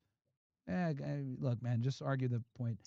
Let's see here. They keep bringing up 5 miles per hour from a car, but the female Baltimore officer you shared on X died from a very similar. Yep, exactly. Bro, I blame the lesbian for telling her to drive away. Next time they want to talk, hit them with this. Well, here's the thing, guys. I'm right. The reason why a lot of them are pissed off is because I'm right. You know, they can sit there and say that it was wrong all day and they didn't like what happened. But, you know, what I'm saying is backed up by law. He acted in a reasonable fashion. So, anyway, yeah, guys, hope you guys enjoyed the stream. I do got to get off here. So, guys, come on over to Fresh and Fit. I'm going to go ahead and raid myself here. Come on over. We're going to talk about Money Monday. Let me see here if I can do this real fast. We didn't end up cutting, so you guys got a full-on one. Maybe I'll come back on later tonight, and maybe I'll come on later tonight and give you guys like a night train or some shit. Hold on.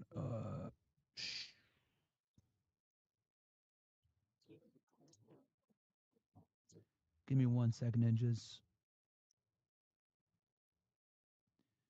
And we are going to have after hours tonight as well for you guys. So that's going to be good. What the fuck? Oh, yeah, there we go.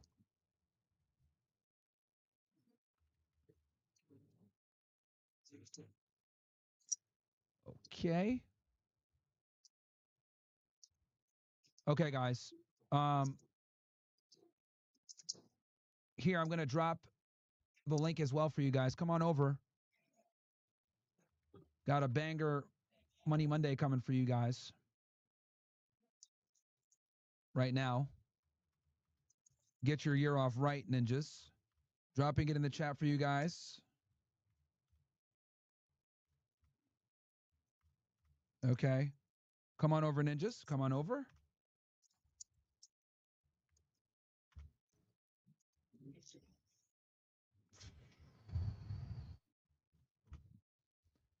There's the link, guys. Come on over. I'm going to end the stream now. Love you guys. I'll catch you guys here in a little bit. Drop the link in there. I'll see you guys. Peace. Come on over.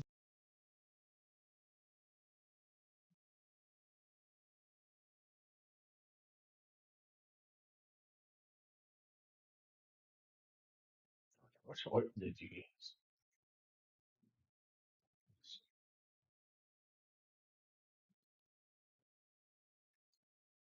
Oh. Ah.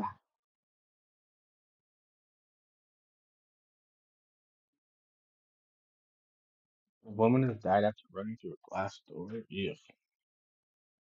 Fucking weird. Probably cut her neck up and that shit. Okay, let's see here. What else?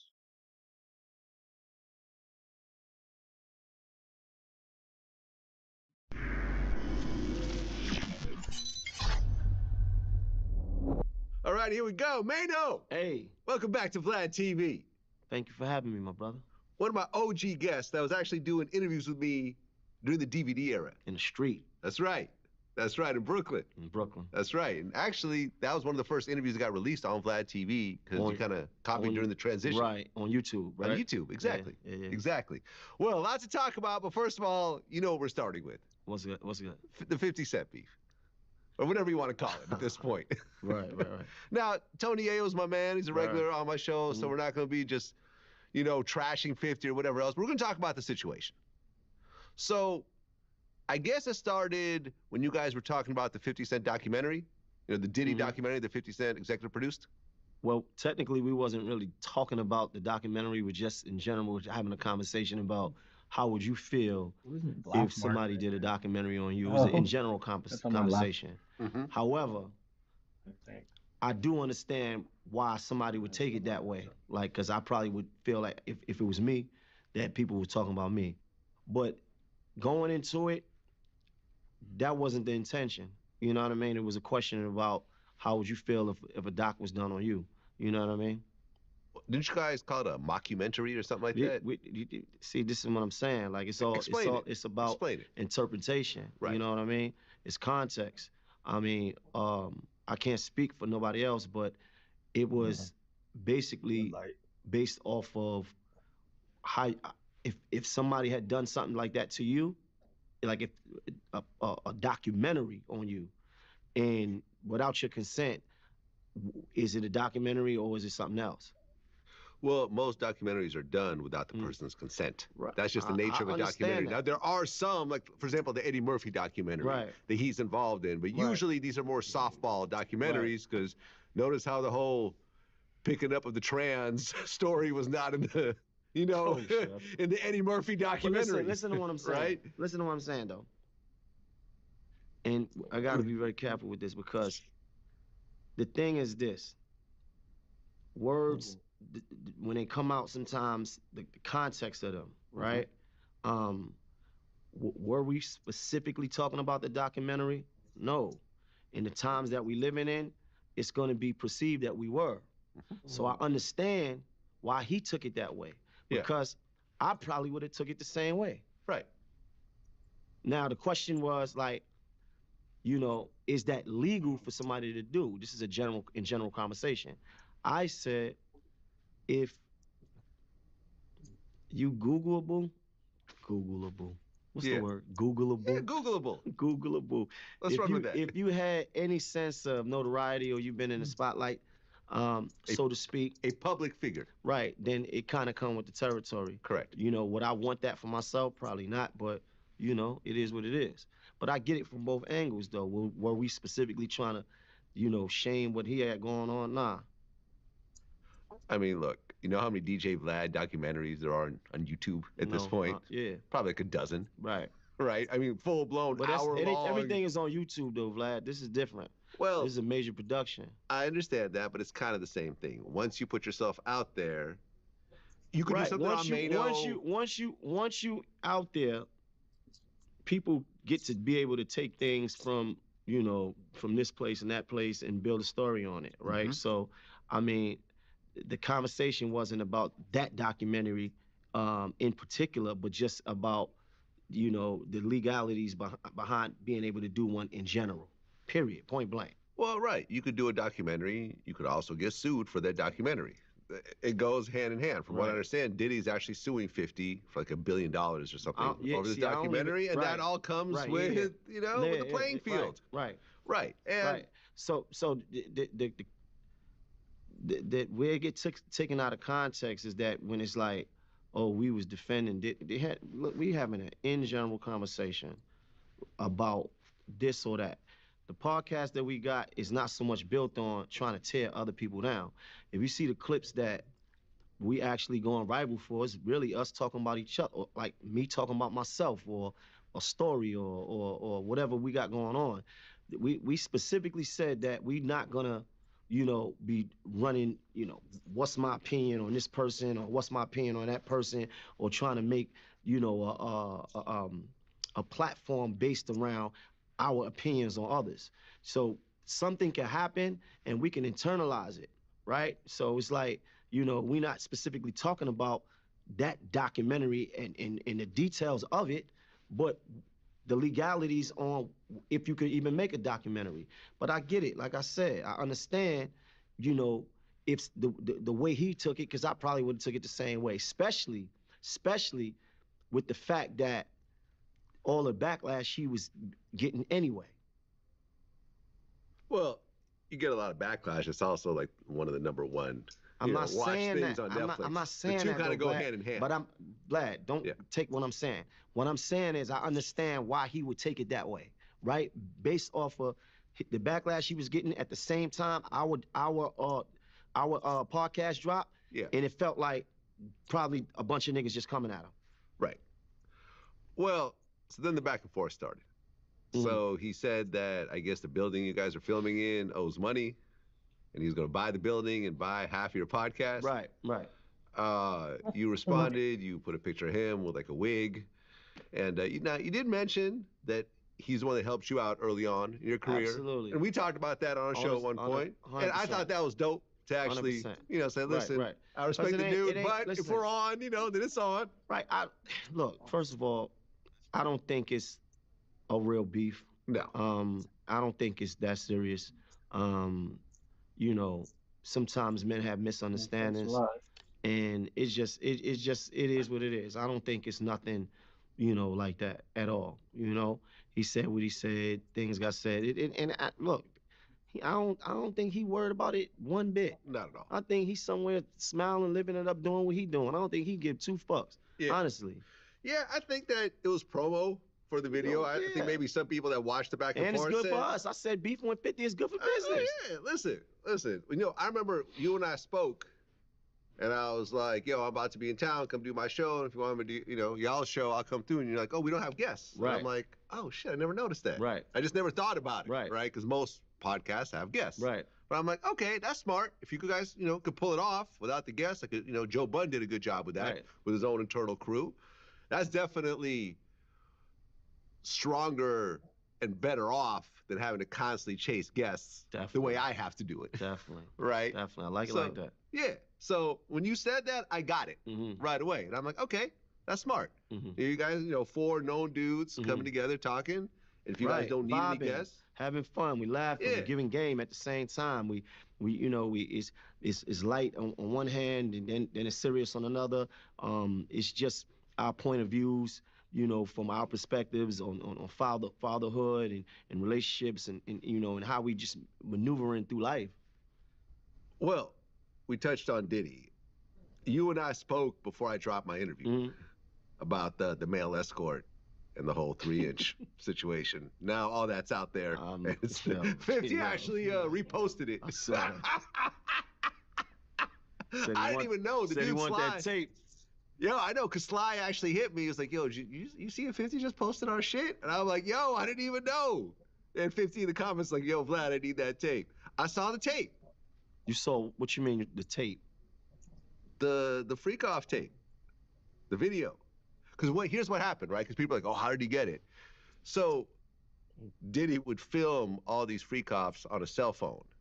And this one night, he mixed up his phone with this dude Sly's phone. Right. Because he said that, their phones were just similar.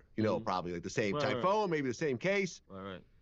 Plus it's like, everyone's high and, there's lubrication everywhere, baby oil, and, one phone falls, you pick up a wrong phone. So he filmed the whole thing on Sly's phone. So Sly showed me the whole video. Well, he sat it down and just... He sat it down. And first you see Sly and 50's baby mother and stuff like that. And what I was not prepared for is that Diddy walks into the frame. and Diddy is all oiled up too, right? I did not want to see that shit, but now I can't unsee it. And what you think, you about to have this conversation with me about it, nigga? I don't want to talk about I know, right? But all I want to say is this, right? When you found out about Diddy's medical condition. What medical condition? He has a micro penis. Vlad, I don't know. I'm just saying. I don't know nothing about none of that, medical condition. Man. Listen, this is blasphemy. Right here, I don't know what you're talking about. I don't want to talk about it. But doesn't it just explain everything, though? Doesn't it explain the whole thing? What are we doing, man? What are we When I heard it, I'm like, it explains everything. I get it now. I completely get it. The overcompensation, I guess to get dudes to do a job you can't do yourself. You're outsourcing a certain part of your job. I mean, it all just kind of makes sense to me. It all made sense. Yo, you a madman. What are you talking about? Remember I tweeted, I said, Diddy gonna hate me for the rest of his life when I drop this interview. Right back to you guys. Yeah, but I mean... I don't think me and Diddy ever gonna be cool again after this. I think that's it. So why did that not come out in the trial then? That would have been... What is it to come out in the trial? Because that would have been, if that was true, that would have been like a reason for what these freak-offs is about, right? That's not a reason. I mean, that's just... He likes me to do this because I don't know. He's just freaky. When does the size... Let me not... This type of thing even come out? I don't even want nothing to do with this conversation because this is... Pause. I don't want nothing to do with none of that. For real. Well, one of the things that came up on your show was, everyone knows Jim's situation with Max B. And Max B got out, and Dave East, I guess, went to one of his shows, like the Welcome Home show. Right. And that turned into a little bit of a thing because everyone's on the show. It was never a thing for us. Well, explain what happened. Nothing. Nothing? I think we kind of fed into it a little bit because we knew that we had to, because everybody else was talking about it, and I thought it would be good to talk about it on the show. You see, when you got a show, I think it's good to talk about the tough things or what people perceive to be the tough things, right? This is how you build your base because we're not going to stray away from some of the tough topics. Nothing happened. He had a conversation with Jim about it, and went to see him, and went to his party. Yeah. That was that. That was that. I don't think that was ever an issue at all. Yeah. I don't think Dave East likes me very much.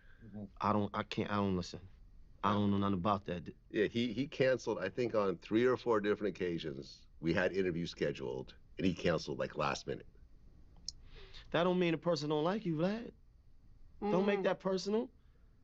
Everybody don't manage that could listen. I don't speak for no man, but that don't mean a person don't like you just because they canceled. That could mean he was late for something else. He had too many things. He was overbooked, or he managed time bad.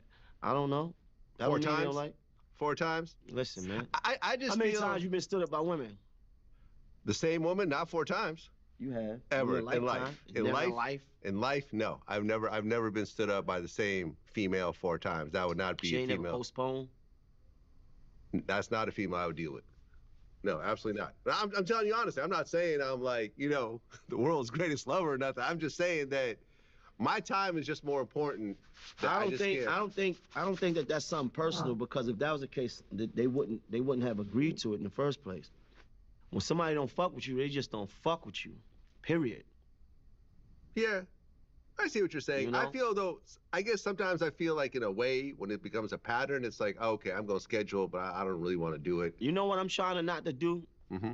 A lot more in my life. I'm trying not to internalize and personalize everything, because the voices in your head make you think that everybody don't fuck with you. Like, I was just having this conversation earlier. And The voices in your head. The voices in your head. That is so true. I'm telling you, sometimes the worst person to talk to is yourself. Oh yeah, absolutely. Because you like, man, these people don't fuck with me. And it might not even be that. They not even on that. It's just you think that and you project that. Well, look, I remember this person reached out to me a little while ago and said, oh, you know, we're trying to schedule an interview with Dave East. And I said, listen, me and him need to do a phone call, but if that doesn't happen, then I'm not going to schedule nothing. So me and him have to have a conversation and see if there is an issue. But I guess can't keep scheduling interviews and then they get canceled last minute. And here's the thing. And Dave, I know you're gonna listen to this. Maybe it's not personal. Maybe you really were. Can't be personal. No, hold on. Let me finish. Personal things come from personal problems. It can't be an issue out of nothing. Right. But here's the thing. Even if it's not personal, when someone cancels on us, we lose a whole day of shooting. Right? Not only do we lose a day of putting out content, but also I have a staff that's ready and so forth and gets scheduled and everything else like that. And we end up losing thousands of dollars that day from a person canceling. So maybe it isn't personal, but you have to respect the other person's business the way that you want your own business respected. Right, but you got to also keep in mind that everybody is not this life that we live in. We doing 20 different things in one day, though, right? So it's not like people are mindful of what you got and you not mindful of what they got going on. So everybody is in their own seat. They driving their car. No, everybody don't got time to look over and see what another man is doing. What I'm saying to you, I doubt it could be personal, because y'all ain't never had no issue. Personal issue got to derive from some personal shit. Something had to have happened for that to be personal, bro. And I don't see nobody continuously signing up, agreeing to do the interview. Yes, if it was personal. If it was personal, nigga come to me, I ain't doing that. Nigga know better than that. I don't fuck with him. I don't fuck with him. On no level do I fuck with him. Fuck him, fuck his whole family. I don't do no interviews with these niggas. Like, so that would be anybody's take on it if that's how if they was personal. So I just think it's probably a conversation. A lot of shit is just a conversation, bro. Fair enough. The only reason I thought that it was personal was around the time that we were supposed to do our first set of interviews that never happened. I'd been outspoken about Nas and his beat picking. Right? I know that Nas was the dude that put him on, and I almost felt like, oh, okay, maybe he's just riding for Nas, and because I said something about Nas. And I love Nas as a lyricist. I just felt that after Illmatic, I wasn't really fond of his beat picking. And I said that public, and that turned into a whole thing. I think Nas even responded on one of his albums. So I thought maybe, okay, well, because of his alliance to Nas and how Nas put him on, maybe he don't fuck with me, and then, you know, that's what I thought. But then again, these are voices in my own head. Right. Don't make it that. It may not be that, right? So, again, it's a conversation. There you go. Well, put us on group chat one of these days, and, you know, we'll work it all out. Jim Jones and Tony Ayo went at it. Well, yeah, there was some back and forth. What's your take on that whole thing? I don't know. I don't have no real take on it, right? Two grown men. I don't, because I don't know what Tony Ayo ever said. I think that it turned into basically saying that 50 took care of his people more so than the bosses of some of these other let me tell groups. You something, and I mean this, and I really want you to put this, man, it's a lot of back and forth going on in our city right now, right? There's This one's saying this. This one is saying that. And I know I've been in the middle of a lot of it myself, right? True. But I'm gonna be 100% honest with you. I grew up. I come up on wartime, bro. Like, I can't wait for the day that all of us niggas could be in one room. And everybody is past whatever little issues we got. I'm talking about everybody. Like, I can't wait for New York City one day that we all able to be like, you know what?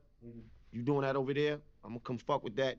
Yo, look, and we linking, and we sharing and pooling ideas and plays. I can't wait for the day that happens. I mean, isn't that already happening? On a small level, I mean, us four coming together, we show niggas how that can happen. But I'm talking on a larger scale. I'm saying, like, you know, like what you saying, like we Yayo and Jim and, you know, and 50 and all that. This ain't no real beef. This ain't no real problems. It's just a competitive nature of some sort. You know, everybody know the history of me and Murder. Me and Murder started together. It could never be me versus him or him versus me. You understand? That's my brother at the end of the day, right? So I can't wait till we get back or we can get to a place that we ain't never even been to where it's everybody. And I know niggas like, man, no, but you the main one. Like, no. I want to get to a space, my nigga, where it's money and peace. You see what I'm saying? After you done been through so much turmoil in your life, after you done been through so much war in your life, after you done been through so many different things and you got the scars to show it, my nigga, we want to live. We want to enjoy this shit, man.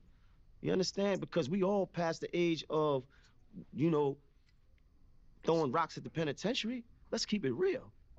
I mean, look, I feel like I'm part of a group of media people that already do that, right? Me, Academics, Adam 22, Whack 100. But how you do that with him? He lied too much, though. He's a fucking liar. Well, hold on. Yeah, no. Sean Cotton, me and Charlamagne are cool. Me and Envy are cool. Me and Big Boy are cool.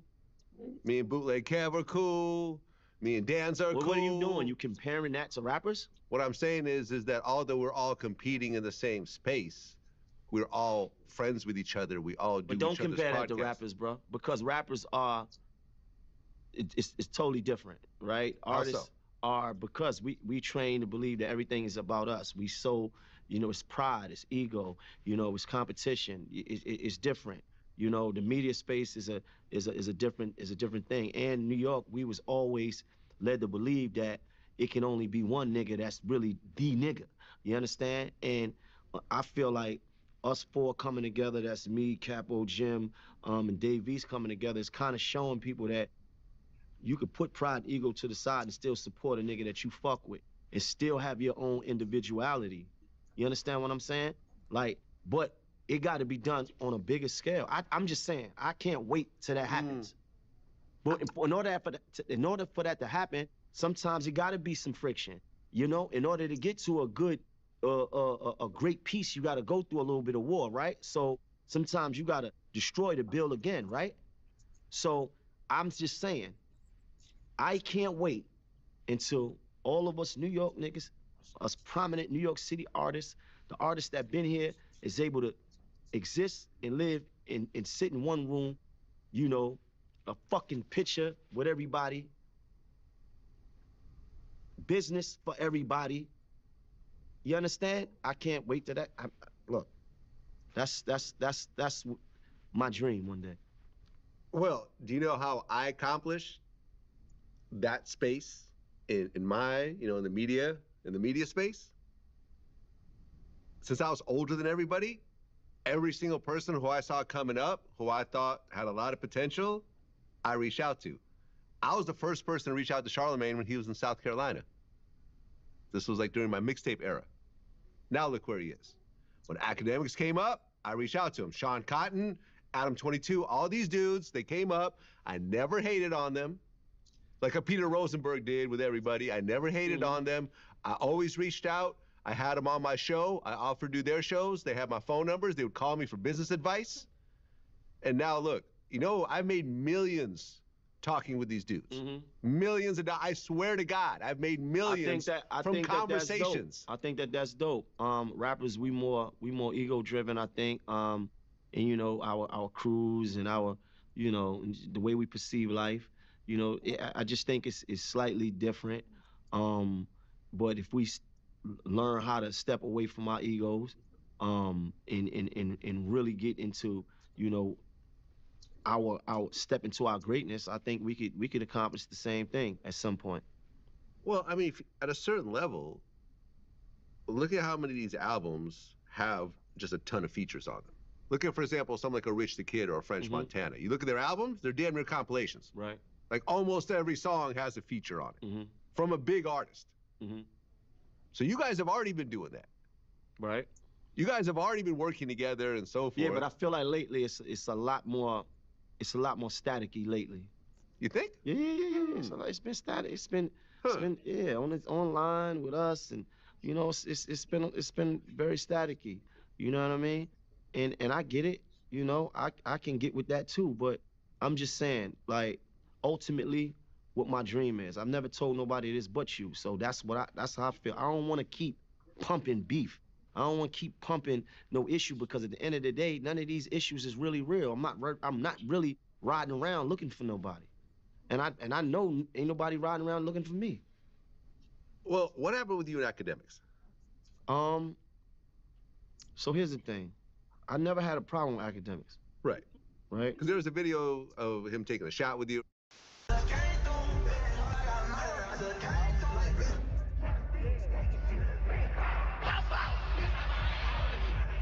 Yeah, let's talk about that. Yeah. I saw Academics at the Young Boy concert. And he like, oh man, what up? What you doing here? He was very surprised. And I guess he was surprised because he got in his mind that there's a difference between an older artist and young artists, that there's this division. And the truth of the matter is, I'm with my young boys, and they're younger than him.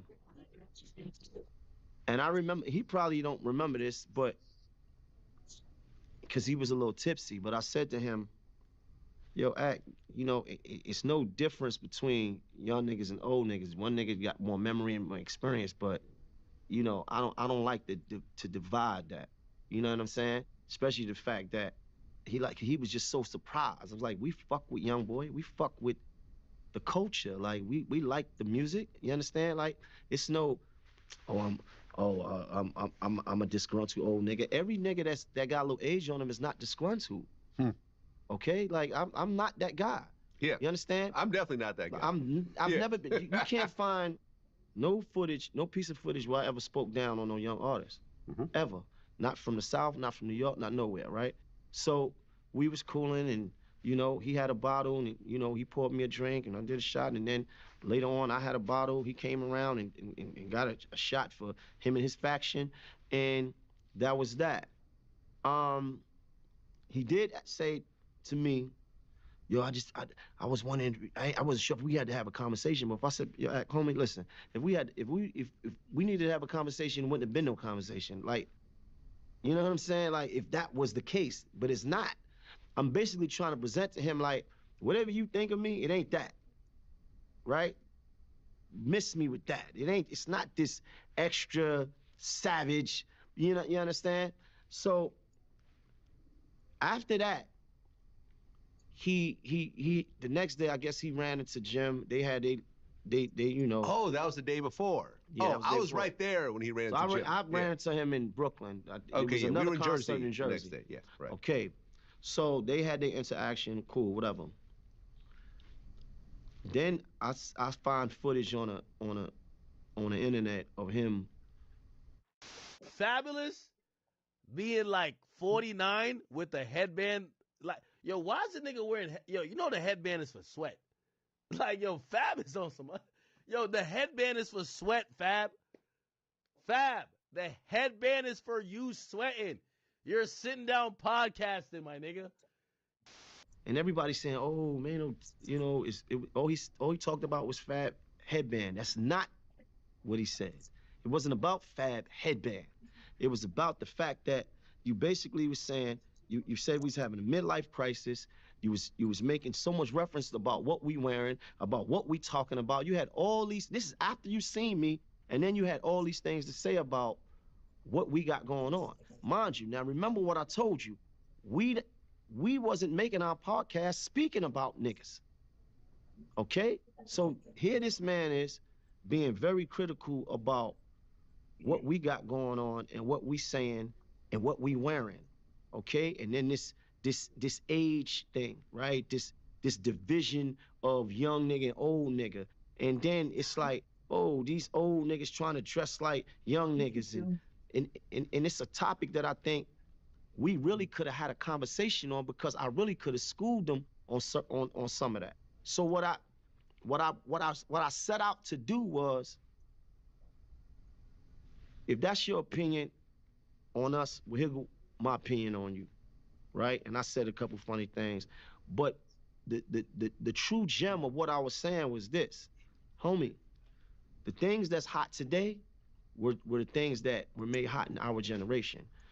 My son is 23 years old, so if he's wearing a pair of Tim's, jeans, a Scully, and an Averex jacket, and I'm wearing a similar thing, am I dressed like him or he dressed like, you understand what I'm saying? I get it. So when you talk about the headband and say, hey, headbands is made for sweating, you ain't supposed to be wearing that. Well, you wearing a baseball cap, nigga. What are baseball caps made for? Baseball, okay? You're sitting in the house with a so this is hip hop. None of the things that we wear in fashion, we not wearing it for that particular thing. We wear gloves, we wear all kinds of stuff. We wearing field boots, we wearing construction boots, we wearing all kinds of things. And we wearing it to sport it, it's fashion. You see what I'm saying? But when you start to put a age limit on these things, I find that to be, especially with a dude that's not that young. In life, my brother, you're gonna be what? You're gonna be older longer than you're gonna be younger. Yeah. You're gonna be an older man longer than you're gonna be a younger man. Hopefully. So, hopefully. If you live long enough. Hopefully. And I think it's a blessing. Yeah. To be able to be in this time. I wake up every day and I'm blessed, bro, just to be here, going through what I've been through. And I think that he missed the opportunity to catch what I was saying when I talked about the fact that all these things that we wearing is things that were made popular in our era. Jordans, these kids is wearing Jordans right now to this day. And they was made hot before they was even born. In the 80s. There we go. So what we're talking about. So we get to a certain age, we not supposed to still wear the things that we're comfortable wearing, especially in the culture that we're in. What are we supposed to be wearing? Now, if niggas' pants was sagging and the ass was out, that's a totally different story. But ain't nobody doing that. we all used to do that, though. Right. But that's but a grown man ain't a grown man ain't really got no business with his ass hanging out and seeing the top of his drawers and all that. That's understandable. But when you start making mention, you still see Soulja Boy doing that these days. You know, but Soulja Boy is kind of an anomaly. But when you start making mention to what men are wearing, without even really having a full understanding of what you're talking about, that in itself is dangerous. And I also believe that it also causes division between young nigga and old nigga, so to speak. Because what do it send? It send a message to a young nigga and say, oh, these old niggas, they don't know how to give it. They want to dress like young nigga. No, nigga. It's not young and old. It's either cool or lame.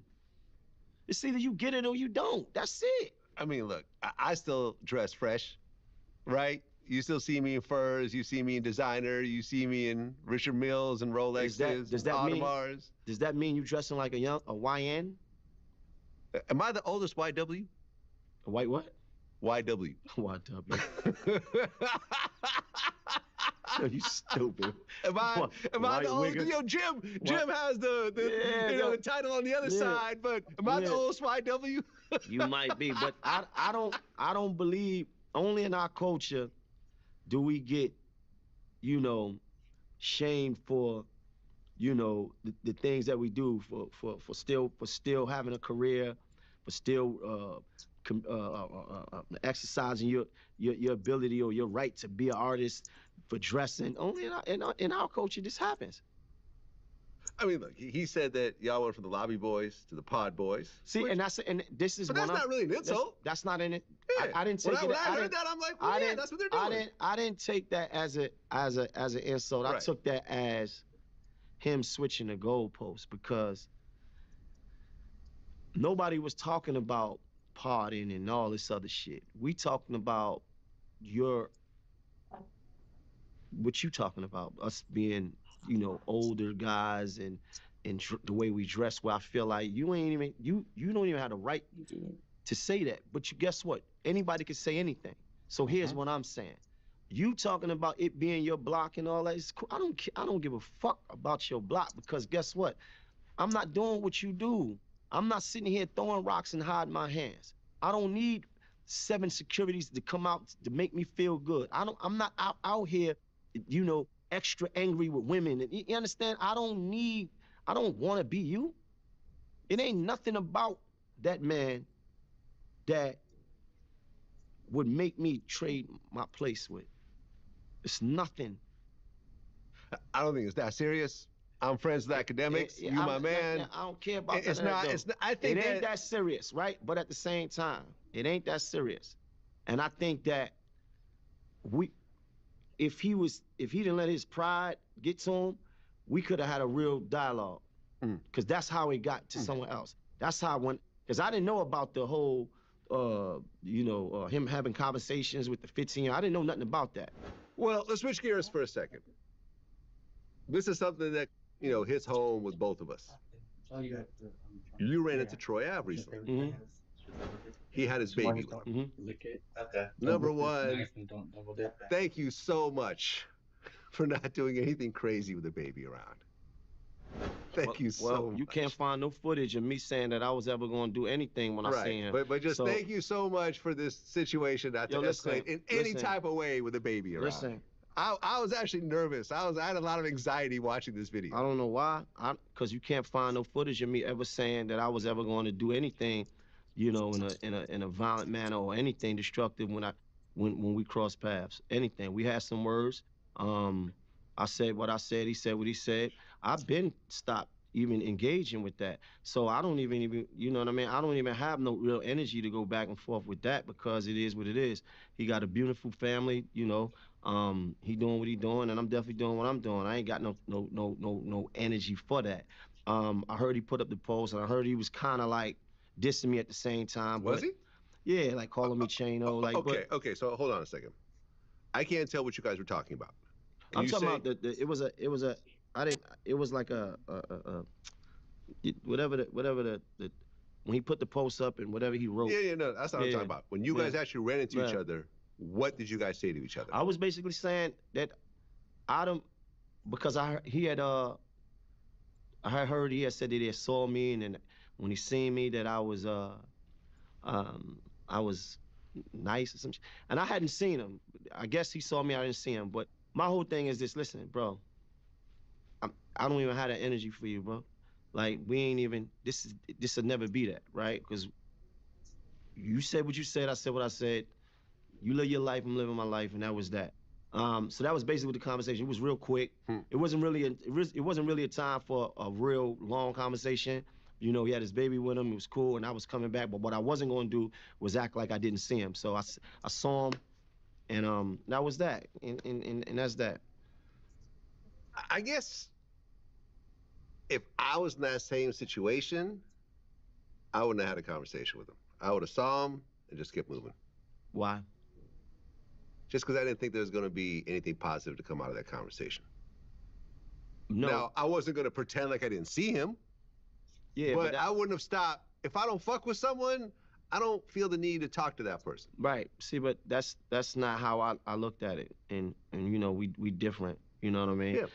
I definitely didn't want him to think that it was ever going to be there, because the truth of the matter is this: had I seen him without the baby, I still would have carried it the same way, because I'm not beefing with you like that. You kind of ineligible for that, for us to be doing that. I'm not taking it there with you. All right? So let's just leave that right where it's at. You live your life. I'm not even feeding into that. And let's go. Yeah, I feel you, man. Like, I talked to Taxstone the other day. Sad situation, man. And the one thing I never realized about this case was that Tax got pistol whipped before he shot. He got hit in the head with a gun. Someone else's gun. You look at that situation and you see how it played out. Someone pistol whips you, you pull out a gun in self-defense, and then you're doing 35 years. I just, like I said, if I see Troy, I'm just gonna keep walking. I don't have any animosity towards Troy Ave. I don't want to hurt him on any level, financially or physically or nothing else like that. He could live his life. He's got kids. I got kids. But I'm not gonna have him on my show. We're not gonna work it out. We're not gonna be cool. I just thought what he did was terrible. And I've dealt with Troy being aggressive towards me and seeing the ego when he got a little bit of buzz and so forth. And I don't know, man, someone that I'm close to got hurt horribly in the process. Right. And someone else died. Right. Now, I don't know Banger. Right. Someone else died in the process. And I feel that at the end of the day, there's someone doing 35 years and someone in the grave, and there's one person responsible for all that. Indeed. That's how I feel. But, you know, in life, you gotta, in order to, I relate to what you're saying, but, you know, everybody gotta live with their own accountability. You know what I'm saying? It may not have dawned on certain niggas that they may be the ones actually really responsible for that. So, they gotta live with their own accountability, man. You know what I mean? Yeah. And I said everything I needed to say about that. I think that a lot of it went over people's heads, but like I said, I ain't got nothing to say about that man. Let him live, let him do what he got going on. Yeah, I got it. Me and you are very different people. Yeah. You know, we have some similarities. We have a lot of differences. So, like I said, you handled it one way. I would have handled it somewhat, you know, a different way. I can understand from your perspective, not saying something might make it look like, you know, you're pretending not to see him or whatever else. I'm not I gonna get do it. that. With me, Yeah. I don't care about that. I'm not gonna do that. I don't care about that. You see, it's like, it's people that, you know, I would see and really be like, yo, I really want to get with this person, right? It's people that I would see and be like, look at this guy here, like, you know what I mean? I don't really want to do that. Like, look, man, like I said, we far past the age of throwing rocks at the penitentiary and what's the real true, like we gotta stop selling this fake narrative, and I'm probably partially responsible for a lot of that because people can't take me out of what they think of me, right? They think I'm this low vibrational savage that is just, you know, gonna be on bullshit every time you see him, and that ain't the truth, right? But again, so it's like, if I'm beefing with a guy and I seen what he capable of in situations, and I see where he was able to take it, right? I see how far he's willing to take it with the law. I don't. No, I'm not even joking. I don't even want to smoke. He will testify against you. I don't want. He'll take the stand and say, "There he is, right there." I'm not saying none of that. I'm just saying, and I'm just speaking in general. No, I got you. I'm speaking in general. I don't want nothing to do with none of that. I don't want no back and forth. Yeah. Peace to that man and his family, man. You know. Look, I think that in this industry, me and you are disliked partially for the same reason, and that is that it's generally, you know, normal for people to lie to you in this industry. Let's do something. Oh, yeah. Call me tomorrow. We're going to get up. Oh, let's put this together. Yeah. Call my business manager. We want to hook it all up. Without any intention whatsoever of ever doing that shit. Yeah. And then when you go and hold that person accountable for what they did, then you're the bad guy. And I think you and I have always kind of done that to a certain degree. Because we come at things from an integrity standpoint. I'm fine with telling people no. But here's the thing, though. Where I went wrong at is that I try to beat niggas by outreeling them, meaning I try to beat them with principle and integrity, right? With having morals, and I'm trying to make sense out of things that don't make sense, right? So this time that we living in, the era that we living in, Ain't nobody standing on principle. Ain't nobody standing on morals. You understand? Nobody's standing on truth. You know, people will say anything for views. People will do anything for views. So I'm not going to win that game by trying to hold on to my integrity and stuff like that. Yeah. I got to hold on to it for me. Yeah. I'm not going to beat them at it. Right. You see what I'm saying? I'm like, if you beefing with a dude and he done despicable things, but the world still accepts it, what you gonna do? Right. Listen, I'm not gonna talk about your kids. I'm not gonna talk about your mom. I am not going to show up at your house. I'm not gonna go to the graveyard and find out where your parents are buried. Like, you know, there's a lot of shit that I don't do as a 52-year-old that a 22-year-old will do. Yeah, sure. To get viral. I'm just afraid you're gonna That's sell okay. it. That's okay. That doesn't mean that I need to Don't adapt sell to it that. for you to keep. I'm cool. So if I Vlad give it to TV you, is Vlad you're not allowed to TV. sell We've it. established where we are. Mano has been Mano for a long time. Right. You don't have to adapt. Right. You have a fan base. But we do have to adapt to the times because, Yeah. like I was telling my brother yesterday, I was just telling him like, where we at with this with this internet and this YouTube, where dudes are saying outlandish things about people, you know, not true, you know, make-believe, made up, or just things that's been passed around just for clickbait. It was a time when that really surprised us. And we was up in arms about it. Yo, niggas talking crazy. Now we kind of had to adapt to it because that's kind of like the lay of the land now. It's the area of YouTube where that's just what they do, and they say it's content. Right. Right. So and that's why I say adapting. So I had to kind of adapt to it so that it's not surprising, right? So I may wake up tomorrow and it might have a story on me, just like I seen one this morning by this guy, but some guy. What did it say? Nah, I wouldn't even give this dude Okay. the time and energy. Like he don't know me, right? He got his view of what he think is going on and his perspective, and he's just giving his opinion. And I think it's disrespectful, but for him it's content. Well, what do you think about the whole fuck the streets thing? 21 Savage and Young Thug were the ones. I'm not sure what it is. I don't want to. I'm not sure what they actually meant by it. I got an idea of what I think that they mean, right? You know, for me, I know I always was like, niggas that actually really been in the streets, never wanted to be in the streets forever, right? So is it that? I can understand that.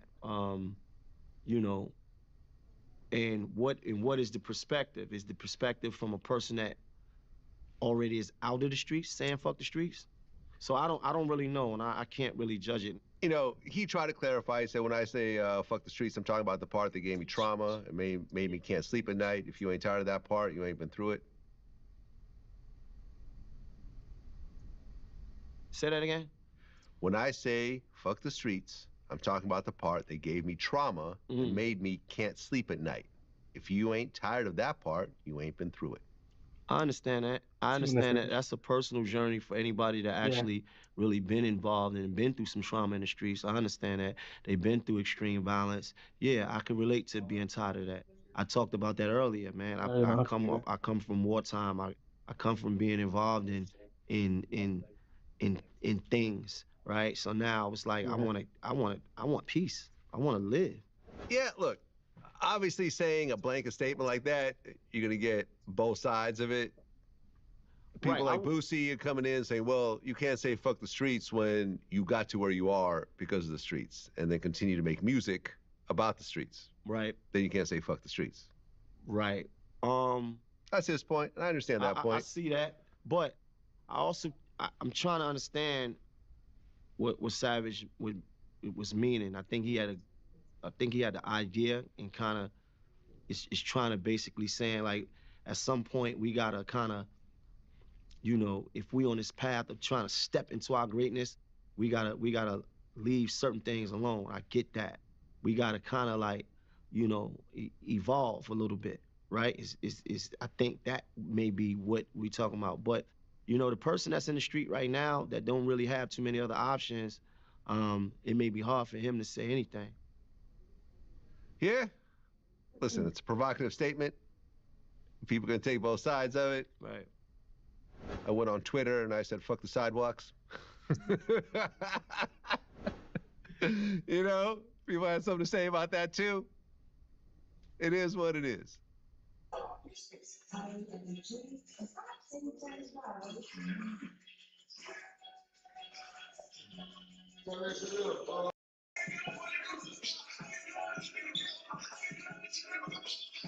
To enter into a space that they want to dominate it, and they start speaking up on what they believe your failures may be or your shortcomings may be, that means that obviously you're doing something right because you're in the room. But truth believing and truth behold, that room smiled in a motherfucker over there. Po ass chump. Spear me. You know what I'm talking about? Chump ass nigga. Oh man, you know y'all know I have thick shit on my show every day, all day. You spear me? But one thing you gotta know, there's two things for sure, that a nigga can't fuck with me. Spear me? Adam 1, 2, 3, 4, 5, 6, 7, 8, 9, or motherfucking 10. Spear me? Talking about a motherfucker got a stream to be successful. Fool ass nigga, you ain't see this big ass house I purchased before I ever jumped on stream? You don't see these $7,000 motherfucking statues in the back before stream? You don't see this $1 million smile before stream? You don't see them 25 cars on Instagram I post before stream? You don't see these 17 motherfucking stores I own before stream? Hey, turn that shit down, son. Nigga, we should have called this stream rich before stream, nigga. No disrespect to my streaming family, I love y'all, but we gotta set the motherfucking record straight. Nigga talking about rappers streaming and you streaming because you got to, not because you want to. Nigga, why the fuck not? I got plenty of time. I got plenty of bitches. Plenty of dollars.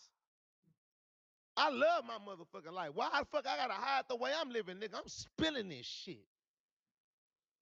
I'm living a lifestyle that's highly enjoyable, and maybe it will inspire somebody else to do the same thing too. Without the hierarchy of the rap industry, fool.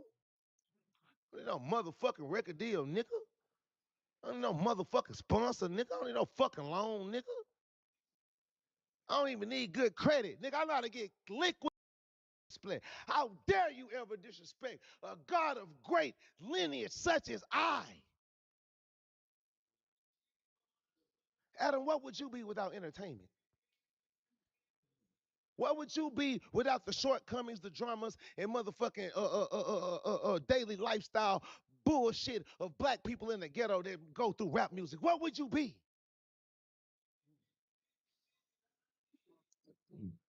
We all know what Sauce Walka would be without rap.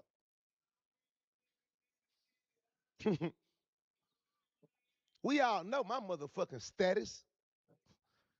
We all know the motherfucking me range and variety of hustles and styles of motherfucking. I'm the promo god, and I'm the drip god, and I'm the bitch god.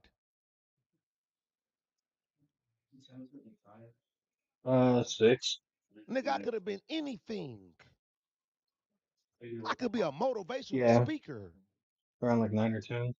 I'm gonna go back to bed soon, and then I'm. Fool ass nigga. All right. 8:30. Okay. Martin Luther King, now Martin Luther me. Okay. All right. I asked this man, can we go? Let's. You doing all this talking about all this? See, y'all can't do to me what you do to them other rappers. You can salute the academics. I love you to death. No disrespect to him either. But the way y'all be little go back other to rap bed niggas till around like 9 or these 10. record labels that need these corporations that need these I'll be tours. right Nigga, I don't give a fuck about a concert. Nigga, I been turned down. Nigga, hey, Miss Megan, how much you just said somebody just tried to book me for you? Where? No, man, you bumping. I'm on some serious shit going on with that playing. What you just said before the fucking stream, man? 20,000 to perform in Tampa, man. You know what I said? I ain't got time for Tampa right now. And I love Tampa. Shout out to St. Pete. One thing about Albert Walker Mundane, a great man once told me in life, no matter what business decisions and relationships that you choose to make in life, as a man, make sure you're always in a position financially that in any business table agreement, you can always walk away from the table with your pride, your dignity, and your manhood. Look them in their eyes and say, fuck it. Money don't move me, nigga. I move money, nigga. I did something wrong. Yeah, you can go. It's late enough. I know that's I'm late finna enough. say it to you right now. I I thought can see Empire was him. calling me because I'm All right, doing bye. something wrong, getting on the motherfucker ass. My bad. It's coming to your way. I'm streaming. Yeah, salute to my business partners, Empire. I ain't slaves like you hoe ass niggas. I got partners. I do partnerships with my friends and people that I sign with, just like I do partnerships with people that sign with me. That's the difference.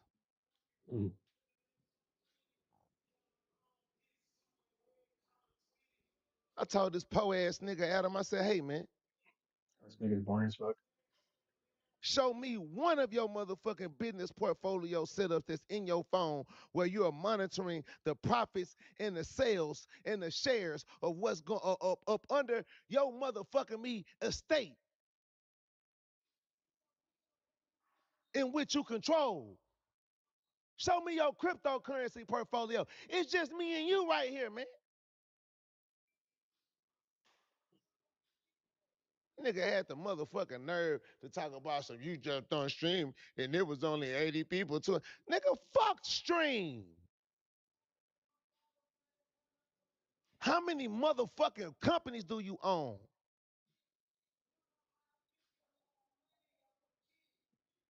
How many lists of payroll at the end of the month do you have to authorize?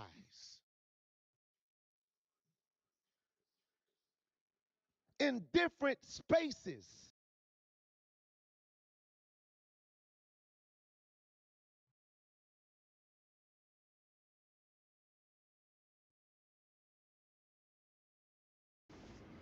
This is not something to... Yeah, I don't know. We're figuring it out right now, guys. Cap, I have no reason to lie about anything. I have no reason to lie to you guys about anything. I'm the first person to tell you guys it was bullshit. So I'm telling you guys, it got confirmed to me that it's real. I walked off camera and I called people and they're telling me it's real, and I promise you it's real. And I wouldn't come back in this room telling you guys otherwise. I made sure to know it was real. So it's a real situation. It's not no bullshit. It's not no fake shit. It's not no fucking script shit. This is real. And I don't know who the fuck's hurt. I don't know who got hit. I don't know if someone got hit. I don't know. As of right now, I can tell you guys that it is 1,000,000% real. That's all I got. Okay? I don't know. I don't know that you're asked questions. I have no idea to know. I don't know. I couldn't tell you. I could not tell you guys. I genuinely, I don't know. I don't know. I don't know. Psst.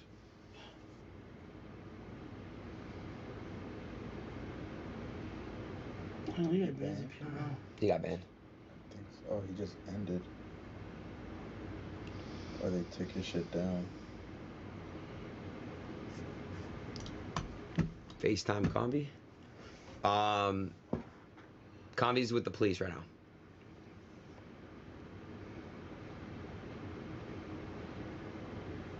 Yeah.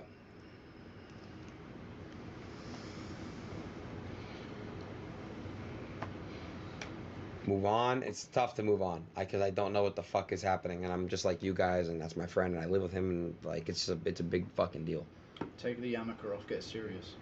Yeah, you're right. They're not You're reacting to like a potential death with a gay yarmulke on. I know. Well, it's not gay. Well, it is. You said it was. Rainbow, yeah. Yeah. Yeah. It's Legos. It's Legos, yeah. But I get it's. I get what you're saying. Yeah, I know. Check ARL. Let's see.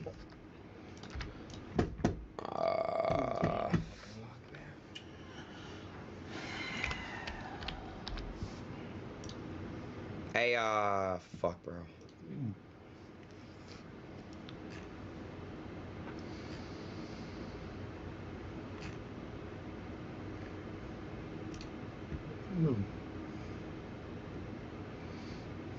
Yeah, this is where it's at, guys. Yeah.